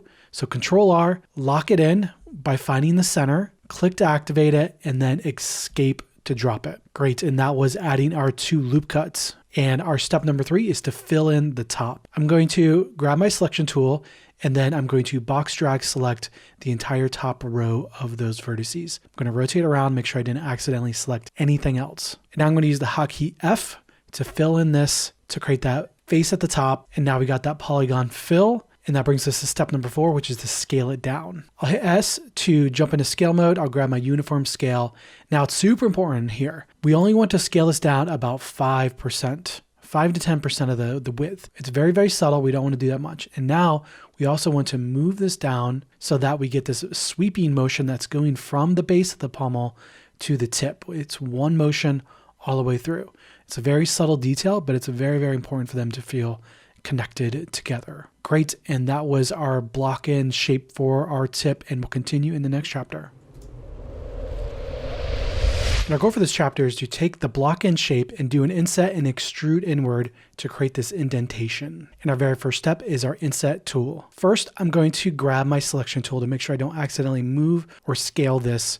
And then I'm going to find my inset tool directly underneath our extrusion tool. I'm going to activate it. And then I'm going to hover over that yellow circle, click and drag just a little bit. We don't want to do too far, but just a little bit. And we only want to do one here, and then let go. And then that was our inset tool. And then that brings us to the next step, which is step number 2, doing our extrude. I'm going to activate my extrude tool directly above our inset tool. And then I'm going to click and drag on the plus icon downwards. We don't want to go that far, just about 50% of the way down. And we only want to do that once. And then that was our extrude. And then step number 3 is to do 3 more insets. Now, why do we need to do more than one inset here? Well, if we don't, we're going to end up with this within our subdivision. And this artifacting here is a very common problem, and we call this a topology issue. It's a fancy word meaning that the flow of the vertices on the mesh don't play nice with our subdivision modifier. So how do we fix that? First, I'm going to activate my inset tool directly underneath the extrude tool. And then I'm going to click and drag on this 3 different times, creating 3 new insets. And what that's going to do is creating us a lot more resolution for the subdivision modifier to work, so that all the vertices are going to play nicer and look better as they go through the smoothing operation. And our final step, step number 4, is to merge at center. First, I'm going to deactivate my inset tool by selecting on my selection tool, and that's going to prevent us from accidentally doing a new inset. And then with our mouse over the 3D view, I'm going to hit the hotkey M to merge, and then I'm going to do merge at center. And once I do merge at center, we'll then see that we now have a triangle fan directly in the middle of our tip. And what a triangle fan does is a series of vertices that's all connecting together. And then we added 2 additional loops around it to have additional support so that it plays nice with our subdivision modifier. And that was our inset and extrude in, and we'll continue in the next chapter.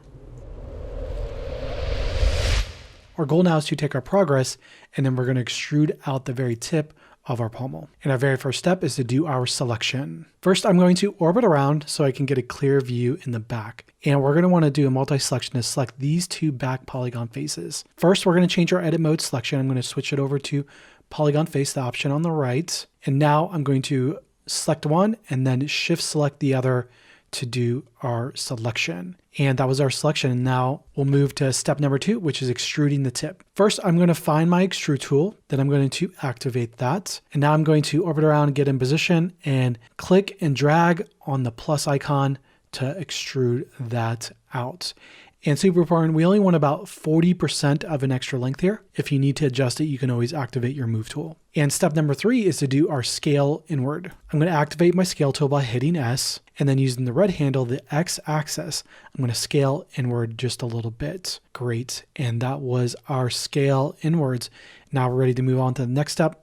Step number 4, which is move the top edges down. First, I'm going to change my selection mode. I'm going to switch it over to edge selection, the middle option. I'm going to select the one edge, shift select the other edge, and now we're ready to do our move. I'm going to hit G and then move it down. Great. And now we're getting a really dynamic shape here. And the shape that I'm looking for is to continue that hoop all the way from the base of the pommel down to the very tip, one motion all the way through. And that was our extrusion, and we'll continue in the next chapter. And our goal now is to take our progress and add in a mirror modifier so that all that progress that we made is now on the backside as well. And our very first step is to delete the bottom. First, we're going to need to make our selection. So I'll grab my selection tool and then I'll switch over to face selection mode. And now I'm going to rotate around my 3D view and get in position to be able to easily select this. And I'm going to select one polygon face, shift select the other polygon face on the bottom of that extrusion, and now do a shift box drag selection to be able to add the base into that selection. Great, and now I have my selection. Now I'll right click and then go all the way down to delete faces. And once we delete faces, we see that entire bottom half is gone. And we should then be ready to add in our mirror modifier, which then step number 2, add in our mirror modifier. Down in the modifiers panel, I'm going to go back up to add modifier, do another search, and then type in mirror for mirror modifier. And once I find that, I'll hit enter. Great, and you'll notice that we don't actually see anything happening yet. This is because our default settings in the mirror isn't what we want. By default, it's for the x-axis, which is actually mirroring it horizontally. So we need to first disable the x-axis and then enable the z-axis, so we're mirroring it going up and down. And that was our mirror modifier. And then step number 3, we're going to do our final scale into an oval shape. First, I'm going to hit tab to jump out into object mode. So I'm scaling in object mode. Then I'm going to hit S to jump into my scale tool. Great. And now I'm going to scale this in the green axis so that we're getting that oval shape. And now I'm going to do a little bit of finessing here. And I'm going to give you a last few pointers to judge how this looks. If the polymer is too thick, I'm going to grab the blue axis and scale it down a little bit and move that in so it feels like it's tucked inside of that tip there. And you'll see that again. I'm going to draw over this and do that flow. We want a nice flow all the way from the base all the way to the tip. And then we'll notice that the thickness of the pommel is actually just slightly thinner than what the base was. So I scaled it down a little bit more so that it feels like it's being tucked inside of that. And that's a very subtle detail for this thing to feel believable. Great, and that was the full base mesh for the tip, and we'll continue adding the fine details in the next chapter. And our goal now is to take the low resolution tip and turn it into a high res hard surface mesh. We're going to do so with the help of our edge creases and a subdivision surface modifier. And step number 1, we need to do our selection for our edge creases. First, I'm going to select the tip of the pommel, and then I'm going to hit tab to jump into edit mode. And then I'm going to change our edit mode selections from faces over to edges, our middle option. Great. And now I'm going to orbit around to get a 3/4 view. And now we have a very tricky selection coming up. So I want your eyes on the video to see which exactly ones, and I'll tell you where to pause. We're going to want to select one here, there, and there. Those are going to be the corners. Then we're going to select the corner on the interior. So now we have a total of 4 selections. And we have 6 more to do. They're going to be on the extrusion that we did. 1, 2, 3, 4, 5, and then 6. So now we have a total of 10 edges selected. And if you need to pause the video, now is a good time to do that. And once you have that selected, we're ready for the next step, which is going up to the select menu and then down to select the loops. And we're going to select edge loops, turning our edge selections into the loop selection to select all of those edges so we can then crease them. Great, and now we have our edge selection. And step number 2 is to do our edge creases. So I'm going to go up to the edge menu and then go all the way down to edge crease. And then before clicking on anything, after we click on edge crease, we want to first move our mouse all the way up until we see the crease value reach a value of 1. And once you see that it's reached a value of 1, you are then ready to click to confirm the crease value. So I'll click to confirm, and now we see that we have our purple edges on our mesh. Great, and now we're ready for the next step, which is step number 3, adding our subdivision modifier. Going down to the wrench icon, our modifiers panel, back up to the add modifier button, and then search, and then we'll type in subdiv, looking for subdivision surface. And once we find subdivision surface, I'll hit enter. And now I'm going to collapse my mirror modifier to give us some more space to work. And then all we need to do in the subdivision modifier is change the levels in the viewport from 1 over to a value of 2, making it more high resolution and matching the render. Great, and that's a wrap for our subdivision modifier. And we can go ahead and jump out to object mode by hitting tab so we can see how this is looking. And that is looking great. And that's going to be a wrap for the tip and the entire modeling section of this course. And we got some pretty simple shaders that we're going to be working on to make this thing look awesome. And we're going to be continuing with that in the next chapter. Our goal now is to go from solid mode to setting up all of our materials finishing our sword model. Now I know materials and shaders are very, very intimidating for beginners, but stick it out with me. I got this very simplified. For the most part, the hard part is over in context of the model and the sword, so you got this. And then in this chapter, we're going to go from the solid mode to setting up our base metallic material. And step number 1 is setting up our shading tab. So up in our tab menu, I'll find my shading tab. I'll click on that to activate it to jump over to my shading tab. Now we're not going to be using the 2 panels to the left, and we're not going to be using the 2 panels to the right for the most part. We're only going to be using the 3D view and our shader editor, and that is our shading tab. And then step number 2 is to orient our 3D view so we can see what we're doing. So first I'll select my guard, and then after I select my guard, I'm going up to the view menu and then down to frame selected to be able to snap into place and get very close to see what we are doing. Great, and now we're close. In step number 3, we're going to review shader navigation. Now with the guard selected, we don't actually see anything in the shader editor. So first off, we need to select the blade. And now we should see that we have something going on down here. Now, if for whatever reason you don't see anything, after selecting the blade, you can always hit the new material icon to create a new material. Great, in our shader navigation, we can middle mouse scroll up and down to zoom in and out, and then we can use middle mouse hold down to pan around.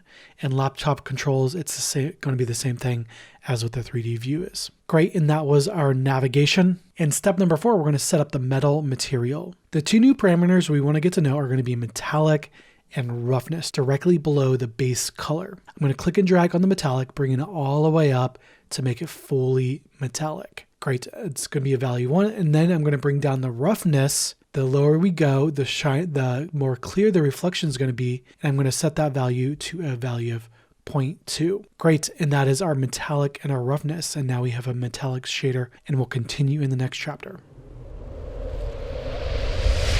And our goal now is to take our metallic shader and assign some scratches to it to make it more believable and realistic. And step number 1 is to import our scratches texture. This is our scratches texture that we're going to bring in to our shader editor to work with. Now, creating nodes, we could go up to the add menu and do it this way, but Blender's been changing some stuff in here recently, so I'm going to avoid this for now. Another way to add nodes in our shader editor is simply by clicking on Shift-A to get to the add menu. And then from here, we can click search. And after I locate search, I'm going to go ahead and click that to be able to search for a node. And I'm going to type in image texture to search for my image texture. Then after we locate it, we can hit enter, and then it's going to attach it to the cursor. I'm going to move the cursor over to the left and then click to drop it directly next to my principled BSDF. Great, and after I have it in my network, I'm going to go ahead and click open, and then I'll navigate to my project directory. I'll click on the downloads.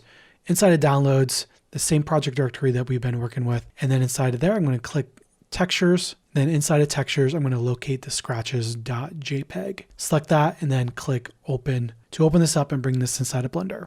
Great, and now we have it inside of Blender. And now we're going to make our connections, going from the color output of our image texture to the roughness of our principled BSDF. So dragging the color connection into roughness. Roughness is where the magic is happening. Now, we have an issue and it doesn't really quite look right. It looks weird. So there's some errors here that we're going to have to fix. What's going on here? How do we fix this? And for this one, I want your eyes back on the video for this one. This topic is a little complex, but the end result is going to be very simple for us. By default, Blender expects us to use this process called UV editing. And right now our UV editing is broken. So what are UVs? We can think of UVs as this analogy here. We technically have 2 different versions of the object. We have a 3D version and then we have a 2D version. The 3D object is what we modeled, and then we have to go through a process called UV editing to create the 2-dimensional version of that. Long story short, it can be pretty complex to start with, and that brings us to step number 2, which is to use image projections instead, which is a much simpler way to do this. And what image projections do is they simply tell Blender to throw the image texture onto the object in whatever way it can possible. Now, there are some downsides in the sense that there's going to be some slight warping here and there, but for the most part, for very simple things, we can get by just fine with them. Okay, so to create an image projection, we're going to need 2 additional nodes. And on my image texture node, I'm going to drag out the vector connection, creating a brand new connection.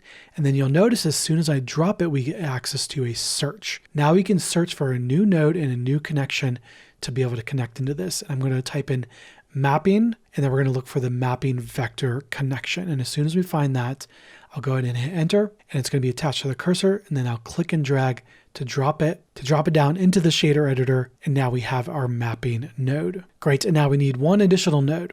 So using the vector input of the mapping node, I'm going to click and drag on that to create a connection, and then as soon as I let go, we'll be able to search, and I'm going to type in texture coordinate. Texture coordinate is how we create image projections. And I'm going to use my arrows to go down, and I'm going to choose texture coordinate with the object connection, or you can just click it with your mouse. Great, and we'll click that to create our texture with our object connection. Great, and now we have all of our connections set up and all of our new nodes set up. And if we look in the 3D view, now we can start to see that we have something happening here. Something's happening. It doesn't look very good yet, but it's much better than what we had before, and we'll continue to refine this in the next chapter. And our goal for this chapter is to get to know the texture coordinate node, the node that we just used in the last chapter. Now, we're not going to be hands-on in this chapter. This is going to be just an explanation of what we're doing and why we're doing it. So sit back and relax, and we'll get hands-on again in a coming chapter. So what is our texture coordinate node, and what does it do? In short, the texture coordinate node tells Blender how the image texture is going to be applied to the 3D model. And we have three different options here: generated, UV, and object. These are the most commonly ones that we want to use. Now, the UV option, which is the default in Blender, expects us to use the UV editing tab, which is complex, and we're going to skip over it for now. Now, the other two options that we're going to use is generated and object. These are what we call image projections. Image projections are how we tell Blender just to throw an image on to the 3D model in the simplest way possible. The downside of this is we have less control, and sometimes we can get a little bit warping, but the advantages is that it's hyper simple and very quick. Now, what's the difference between generated and object? Well, let's take a look at our Rune Solo JPEG inside of Blender. This is the texture that's going to be assigned to our Pommel Tip. If we were to use generated as our image projection type here, we'll see that the image texture gets applied to the whole object. In other words, it uses the bounding box. This is very good for things that are very specific. Now, whenever we use object, the difference is it starts from the origin. We can see this little orange dot, that's the center of our object, otherwise known as origin. And we can see this is starting to repeat because we have the repeat set up on the image texture. Now, this one can be good when we need a little bit more control or when we need to do something more randomized, such as our scratches, which is exactly why we use the object connection in the last chapter to apply that randomization onto the blade. Great, and that was our texture coordinate node, and we'll get to know the mapping node in the next chapter. And our goal for this chapter is to get to know the mapping node and apply the settings that we need. Now, in the previous chapter, we created this, but how do we actually use it? Well, the mapping node, we're going to notice we have three different parameters: location, rotation, and scale. This is very similar to the move, rotate, and scale tool that we've been using in the Viewport toolbar. But instead of moving things around in 3D, we're going to move them around in our shader editor. So in short, it's how we move, rotate, or scale the image texture on the object. And step number one, we'll do our mapping settings. In my mapping node, we'll find the scale values, and I can click and drag on all three of these to edit all of these at one time. And then I'll type in 0.25, lowering that value, and then I'll hit enter. And then if we look at our 3D view, we can now see that our scratches got bigger. The lower the scale value, the bigger the image texture is going to be in this case. Now we're going to notice something weird on the image texture still, and it feels like it's stretching up and down. So what's going on there, and how do we fix it? And that brings us to step number two, which is to apply the scale. So what is apply scale, and why do we actually need it? Well, if we look at our object properties, we'll notice that our scale XYZ for the blade are all unique individual values. What we call this is a non-uniform scale, meaning the XYZ values are not the same, meaning they're not uniform, which means these scale values are now stretching out our image texture projection. And the way we fix that is by going up to the object menu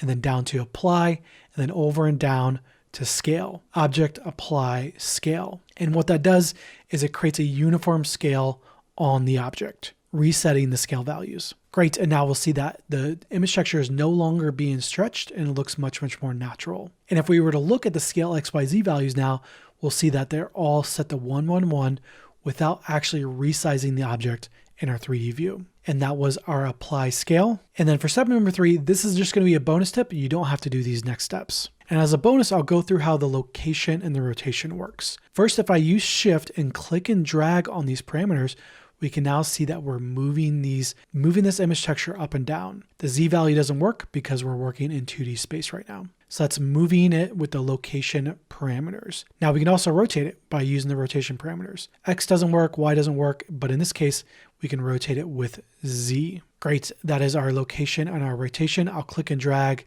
setting that to 0, click and drag, resetting that by typing in the value 0 again. And that was our mapping node, and we'll continue in the next chapter.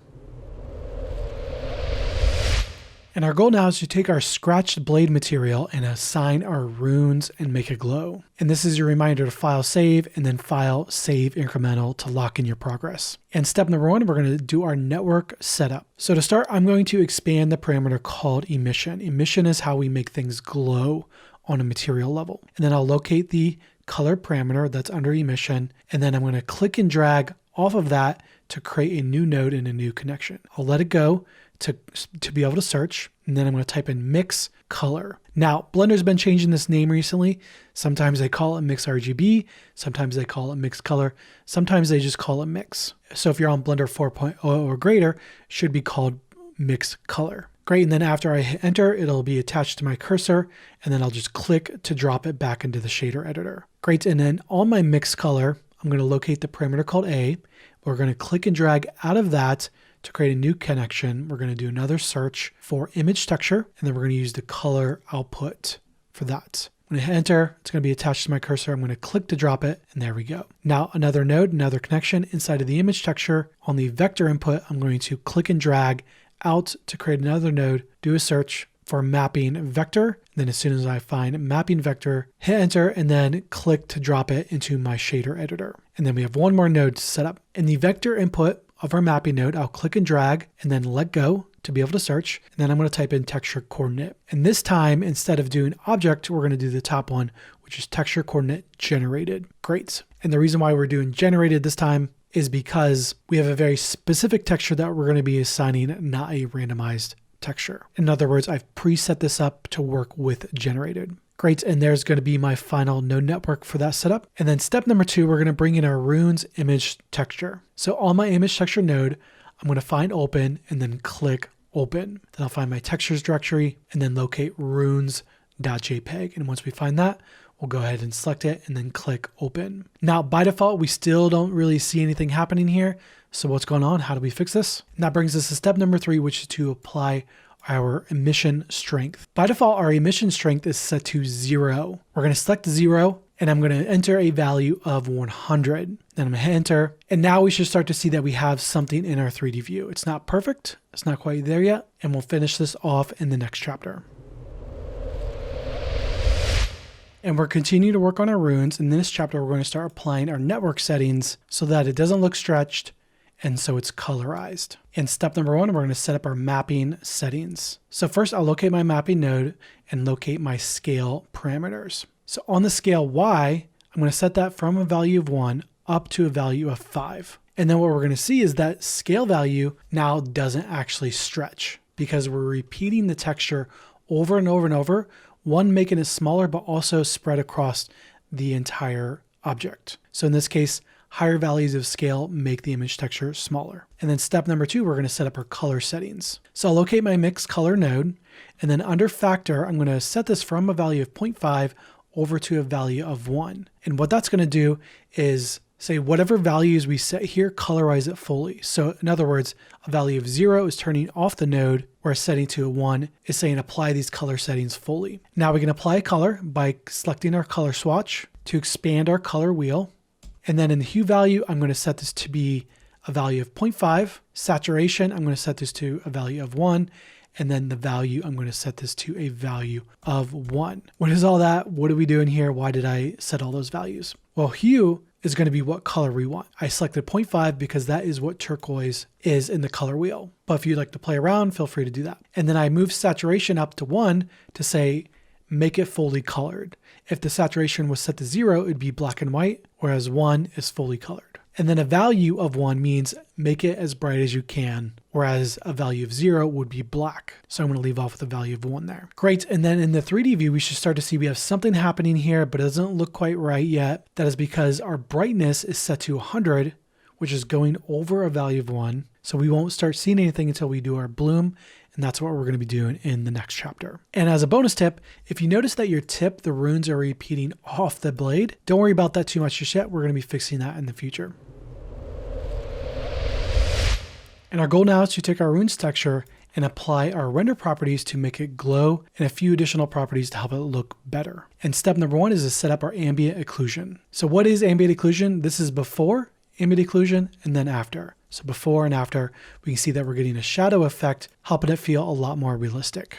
So first I'll locate my render properties panel. I'm going to drag out my panels and then the top icon, the camera icon, I'll locate that and jump into those properties. Then I'm going to locate ambient occlusion. It's going to be the first option near the top. Then I'm going to enable that and then expand the properties. And then distance factor, we're going to set both of these to 2. So distance, a value of 2 to exaggerate it, and then factor setting that to a value of 2 to exaggerate it. Distance is how far the occlusion is going to go, and factor is how much are we going to apply that. So how dark are we going to make it go? And we can start to see that we have some shadowing effect happening there. And then step number 2, we're going to set up our bloom. So directly below ambient occlusion, we're going to find bloom. We're simply going to enable that. We're not going to adjust any settings for now, just enabling bloom. Great, and then step number 3 is to set up our screen space reflections. So what is screen space reflections? This is with screen space reflections, and then this is without. What this does is it allows the objects to reflect one another, making it more realistic. So 3 options below bloom, we're going to find screen space reflections, and we're simply going to enable that to turn it on. And what we should start to see now is that the guard is being reflected inside of the blade. Great, and that was our screen space reflections. And then step number 4, we're going to set up our filmic settings. So what is that? Why are we doing this and how do we do it? Well, if I use my middle mouse to scroll all the way down in my render properties, we're going to find a panel called color management. I'm going to expand that. And then inside of color management, we're going to locate the view transform and the look parameter. Now, by default, the view transform is set to AGX. What is this view transform? What is it doing? The view transform is a post-process that takes the render and makes it look more realistic, specifically in the highlights and the shadows. Now, AGX is the newer version. It's the Blender 4.0 and greater version. This view transform does make it feel a little bit grungy. And in this particular case, I'm changing this over to filmic, which instead of altering the color values, is simply tone maps the bright values and the dark values, so it looks more photorealistic without the grunginess. Great, and then from here I'm going to change the look parameter as well. I'm going to change this over to very high contrast. This, just like the view transform, is a post-process that's happening on top of the render, adding a lot more contrast, which is making the darks darker and the brights brighter, which is going to make our materials and our lighting a lot more cinematic. And that was our render properties, and we'll continue in the next chapter. And our goal now is to take the runes and cut them off so they don't affect anywhere that's not directly inside of the groove. And we're going to do this with the help of material slots. And the very first step is to name our existing blade material to help keep us organized. So finding where it says material, I'm going to then rename that over to blade. Hit enter, great, and now we have our material named. And then step number 2, we're going to create a new material slot. So what is a material slot and how do we use it and why do we need it? Well, directly to the left of where we named our blade material, we see an option called slot 1. We're going to click on that to expand our slots. Now, what slots are a way for us to assign multiple materials to a single object inside of edit mode. So first, we need to create a new slot. We can do that by clicking the plus icon in the slots menu. And as soon as I click that plus icon, we'll see we now have a second slot in place. And whatever we have selected here in our slots is what's going to be shown inside of our shader editor. So if we ever want to go back to the blade, we have to reselect blade. But we don't have a material yet, so we need to do our assignment. So in our material browser, I'll click that pull down, and then I'm going to select blade as our starting point. And after I select blade, we'll see that we can see our blade material again. And now what we've done is assign this material to slot number 2. And now step number 3 is to duplicate this material so we can make some modifications like disconnecting the emission. First, I'll locate the duplicate material button.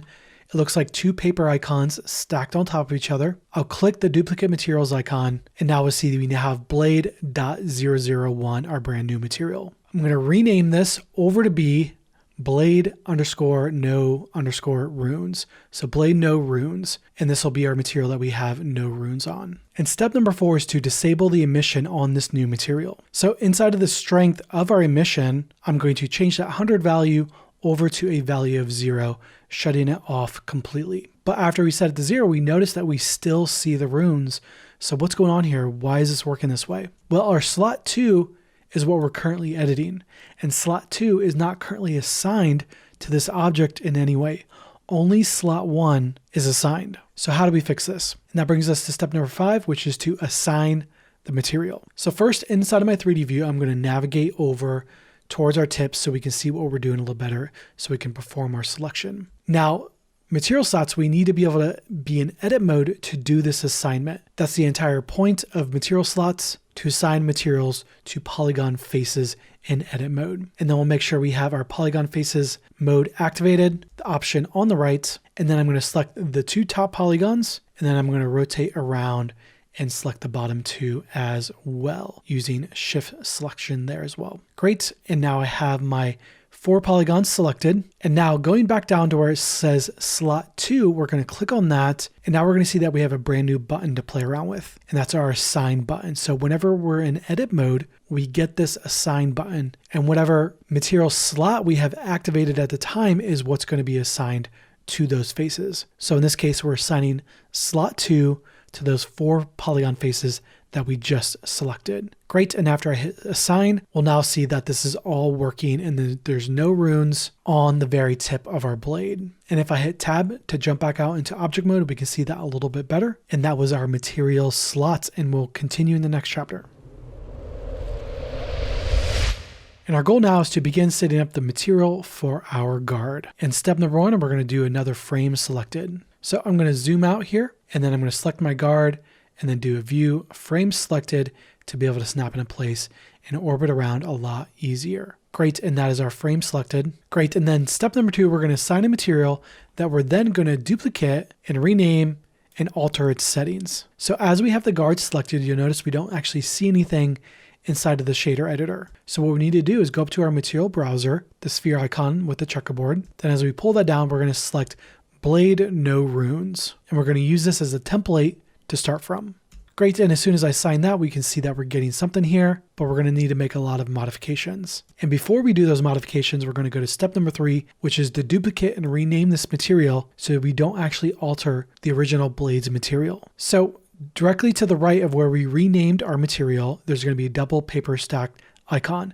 That is our duplicate materials button. I'm going to click on that to duplicate this material, and then we're going to see that we have blades no runes.001 now. And now we're going to rename this over to be guard. Great, and now we have our material assigned, duplicated, and renamed. And that brings us to step number 3, which is applying our color settings. So first I'll locate my base color parameter inside of my principled BSDF. And then I'm going to click on the color swatch to access the color wheel. And then my hue saturation value settings here, I'm going to set the hue to 0.08 and then the saturation to 0.6 and then the value to 0.3. So what's going on here? What am I doing? The hue, we're making it a brown hue. The saturation, we're lowering that so it's not so vibrant. And then value, we're bringing that all the way down so it's darker, leaving off with a value of 0.3. Great, and that was our base color parameter. And we're going to notice that we have an issue, right?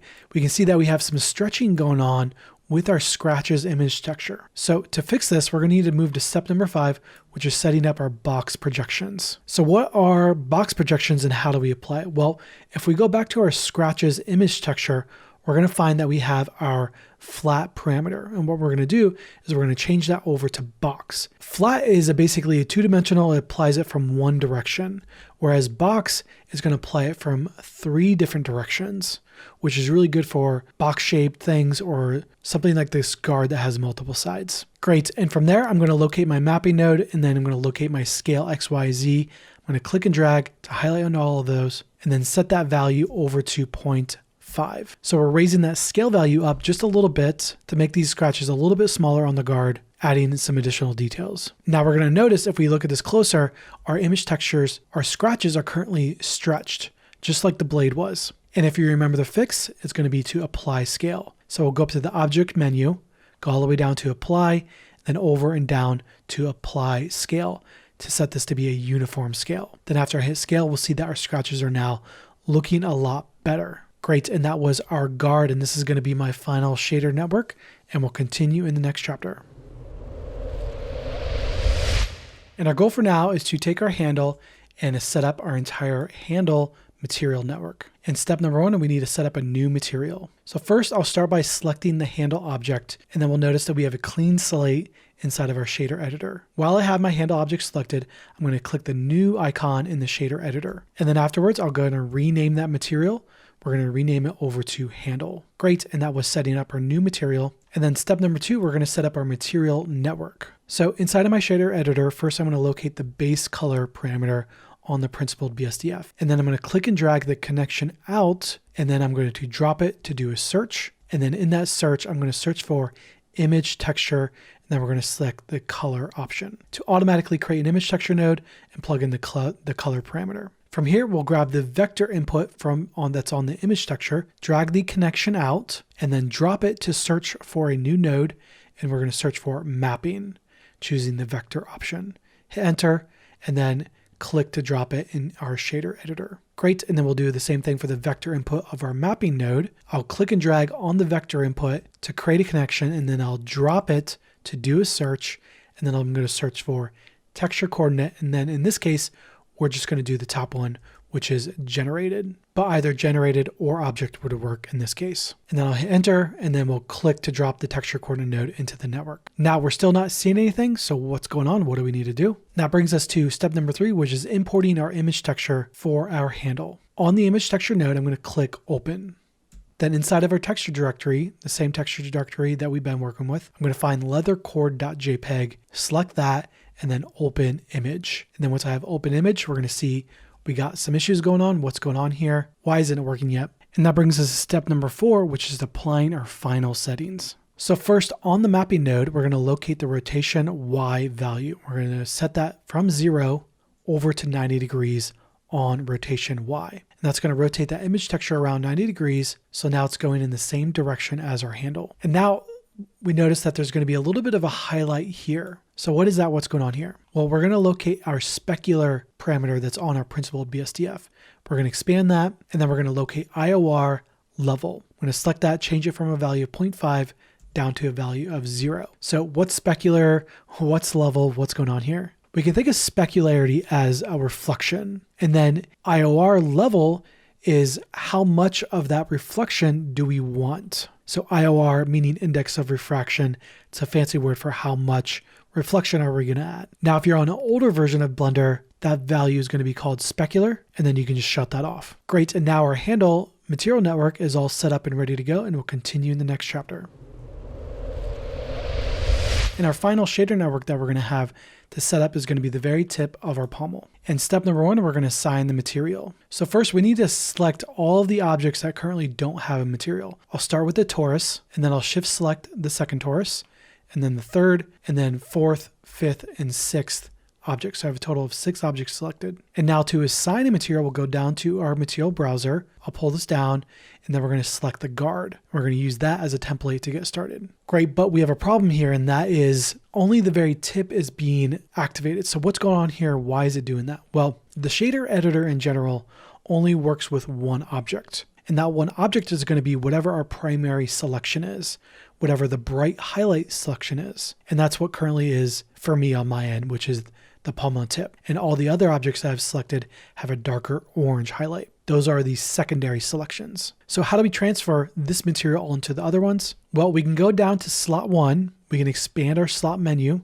and then we have an upside down arrow that gives us access to our material special operations. And if I expand that, we'll get access to our copy material to selected, which is taking whatever assignment that we have from our primary selection and giving it to our secondary selections. Great, and now we have our assignment done. And then step number 2 is to duplicate and rename this so we can make some modifications without affecting the original. So first, I'm just going to select the Pommel Tip to make sure I don't have anything else selected. And then I'm going to locate my duplicate material button, the 2 paper icon, directly to the right of where we rename. I'm going to click on that, and then we'll see that we have guard.001. And then I'm going to rename that over to be Pommel Tip. And then that is going to be duplicated and renamed, and now we can start modifying this without it affecting the original guard material. And step number 3 is to import the image texture for the rune. So first I'm going to locate the rune's image texture node, and then I'm going to locate the folder icon, and that's how we replace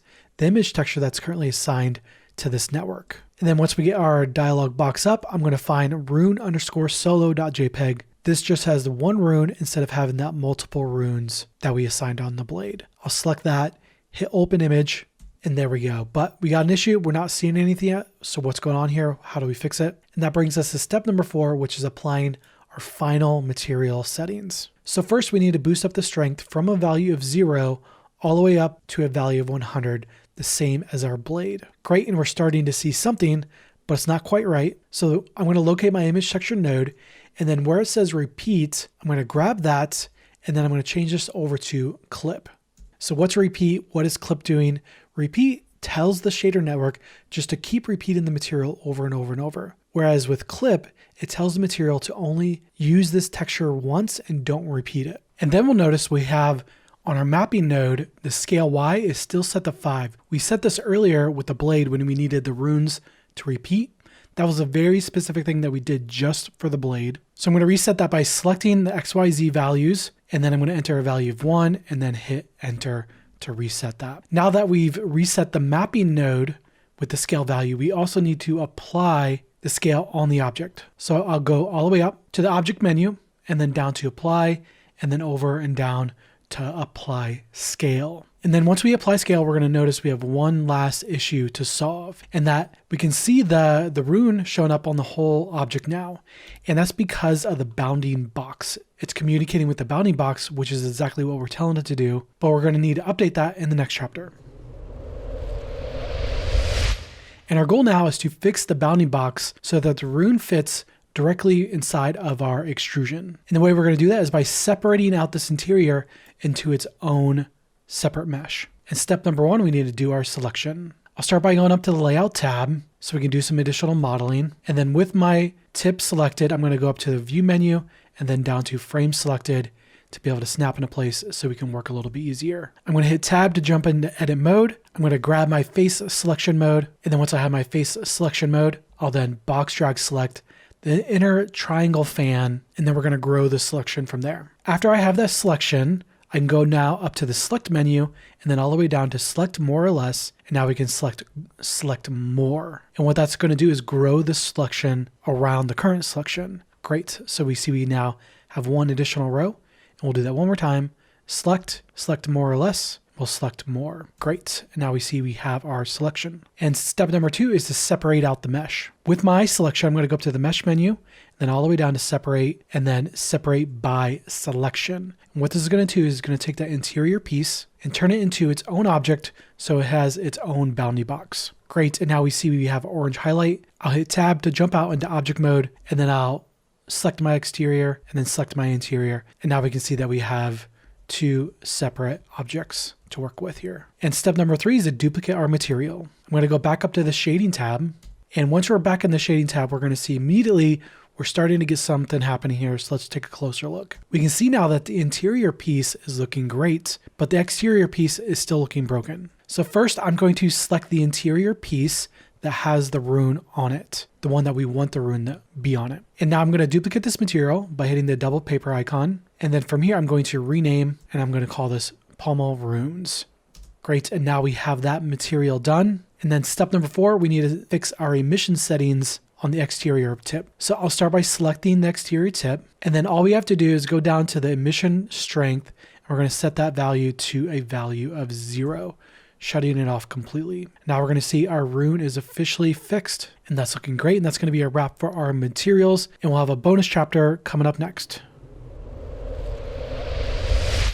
And our goal for this bonus chapter is to set up a screenshot that we can use as a render for now. Now, if you're attempting to render this from the render image button, since we're currently set up in material preview mode, it's not going to work. We're going to work on the render in a coming chapter. But for now, we're going to set up a screenshot. The first parameter we're going to want to adjust is back in our bloom settings. So back in our render properties, under bloom, we have radius. I'm going to change that from a value of 6.5 over to a value of 4. The reason why I'm lowering that is because that bloom, if we look at this image large enough, it's going to be covering the guard, which makes those colors not blend so well together. So it's tightening that up. Great. Now if we want to expand the viewport so we get a nice high resolution screenshot, what we can do is move our mouse over the 3D view and hit Control Space to expand that. Control Space can expand any panel inside a Blender. And if you ever want to go back, all you have to do is click on Back to Previous. Great. And next what we're going to do is disable these viewport icons.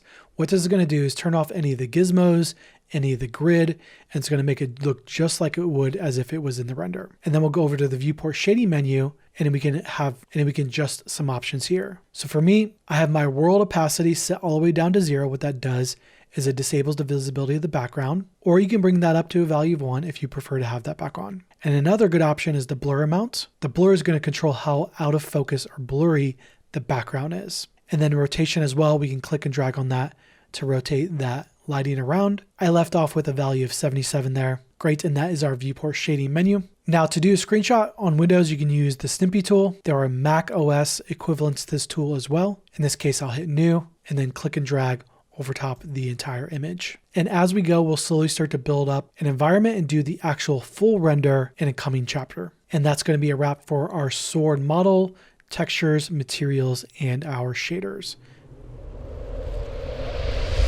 And now it's time to learn what we're going to be building in part 3 of this series. But before that, I encourage you to click the link in the description to learn more about our CG Fast Track Premium membership. The Premium membership is where you unlock the Blender track, which is the ultimate beginner to advanced transformation. Join the rest of the Fast Track army leveling up and climbing the mountain of mastering Blender. Being alongside everyone's progress every day can be a huge motivator, and I hope to see your progress in the Discord. Then in part 3, we will learn the basics of geometry nodes and add a lightning effect to our sword and build out the environment and do a full sequence rendered animation. And so stick it out with me and jump to part 3 right here on YouTube.